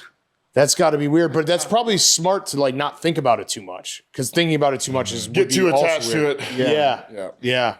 Yeah, you guys just usually don't get a chance to say bye to each other, or do they ever show up and be like, hey? It's not even just that. It's like even like the Super Bowl teams. Like so many teams get picked up in free agency. Yeah. Some guys don't come back to the ring ceremony. Coaches disappear. It's just everybody disperses. Yeah. Year to year. It's so different. Yeah. People get cut and then get brought back and then cut and brought back. So like you can say goodbye, but you might see him next week. Right. So you don't want the double goodbye. Yeah. That's awkward as fuck. Yeah. Even like in a position you guys are at where your jobs are safe, like if Howie says, hey, I want to talk to you, or you're like, oh, fuck. Like you never know. Yeah, you never know. Do you ever talk to Howie? Yeah. What's he like? Yeah. He seems like a sharp guy. Sharp, he's pretty busy in the weight room now. I just saw him in there. So shit! He's getting a lift in? Okay, we'll have to. He's been his shoulders are looking big. Yeah, he's been pretty consistent the past few years. So. All right. Okay. All right. Well, this has been awesome, guys. I got one last question. Rowback question. RHOBACK.com. Promo code TAKE. 20% off your first purchase. Q-zips, polos, hoodies, joggers, shorts. Rowback.com. Promo code TAKE. What did Saquon get you guys for a present last year? And was it good? I mean, which just pretend he's not in the room right now. Multiple. Yeah. What do you get you guys though for 2K?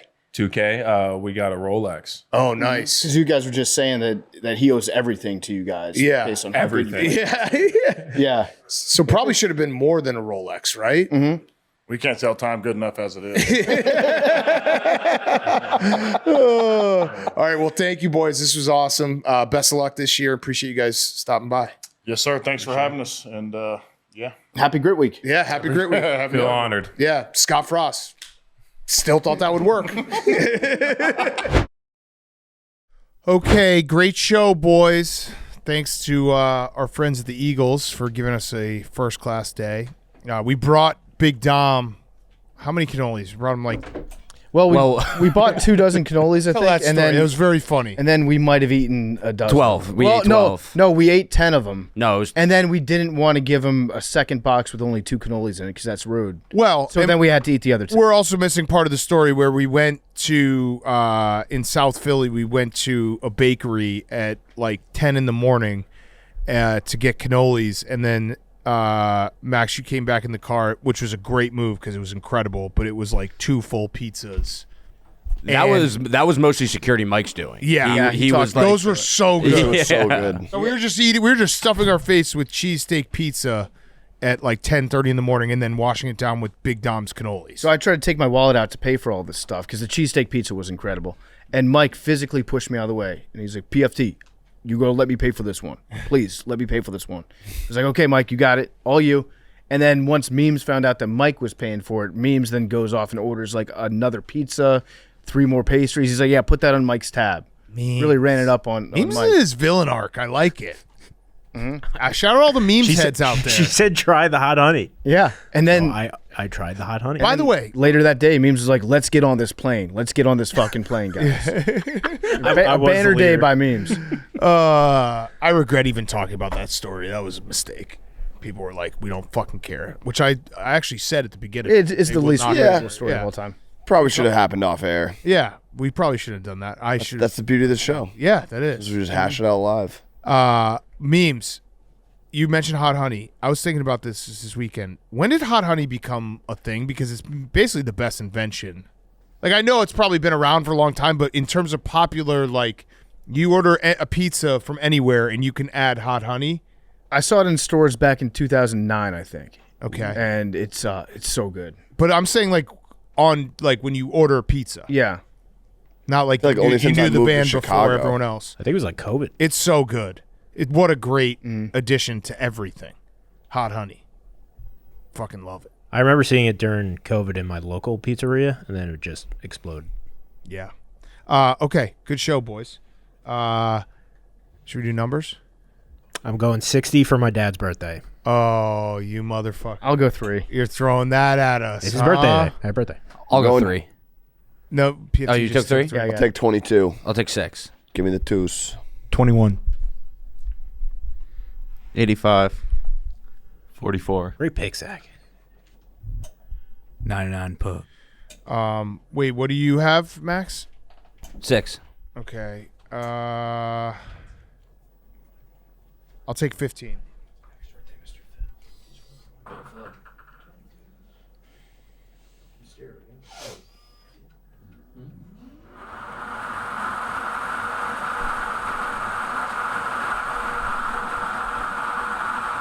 If Memes wins this, it should go to his dad. Mm-hmm. It shouldn't count for you. All right, fair. That's a fact. It shouldn't count for you. Fair.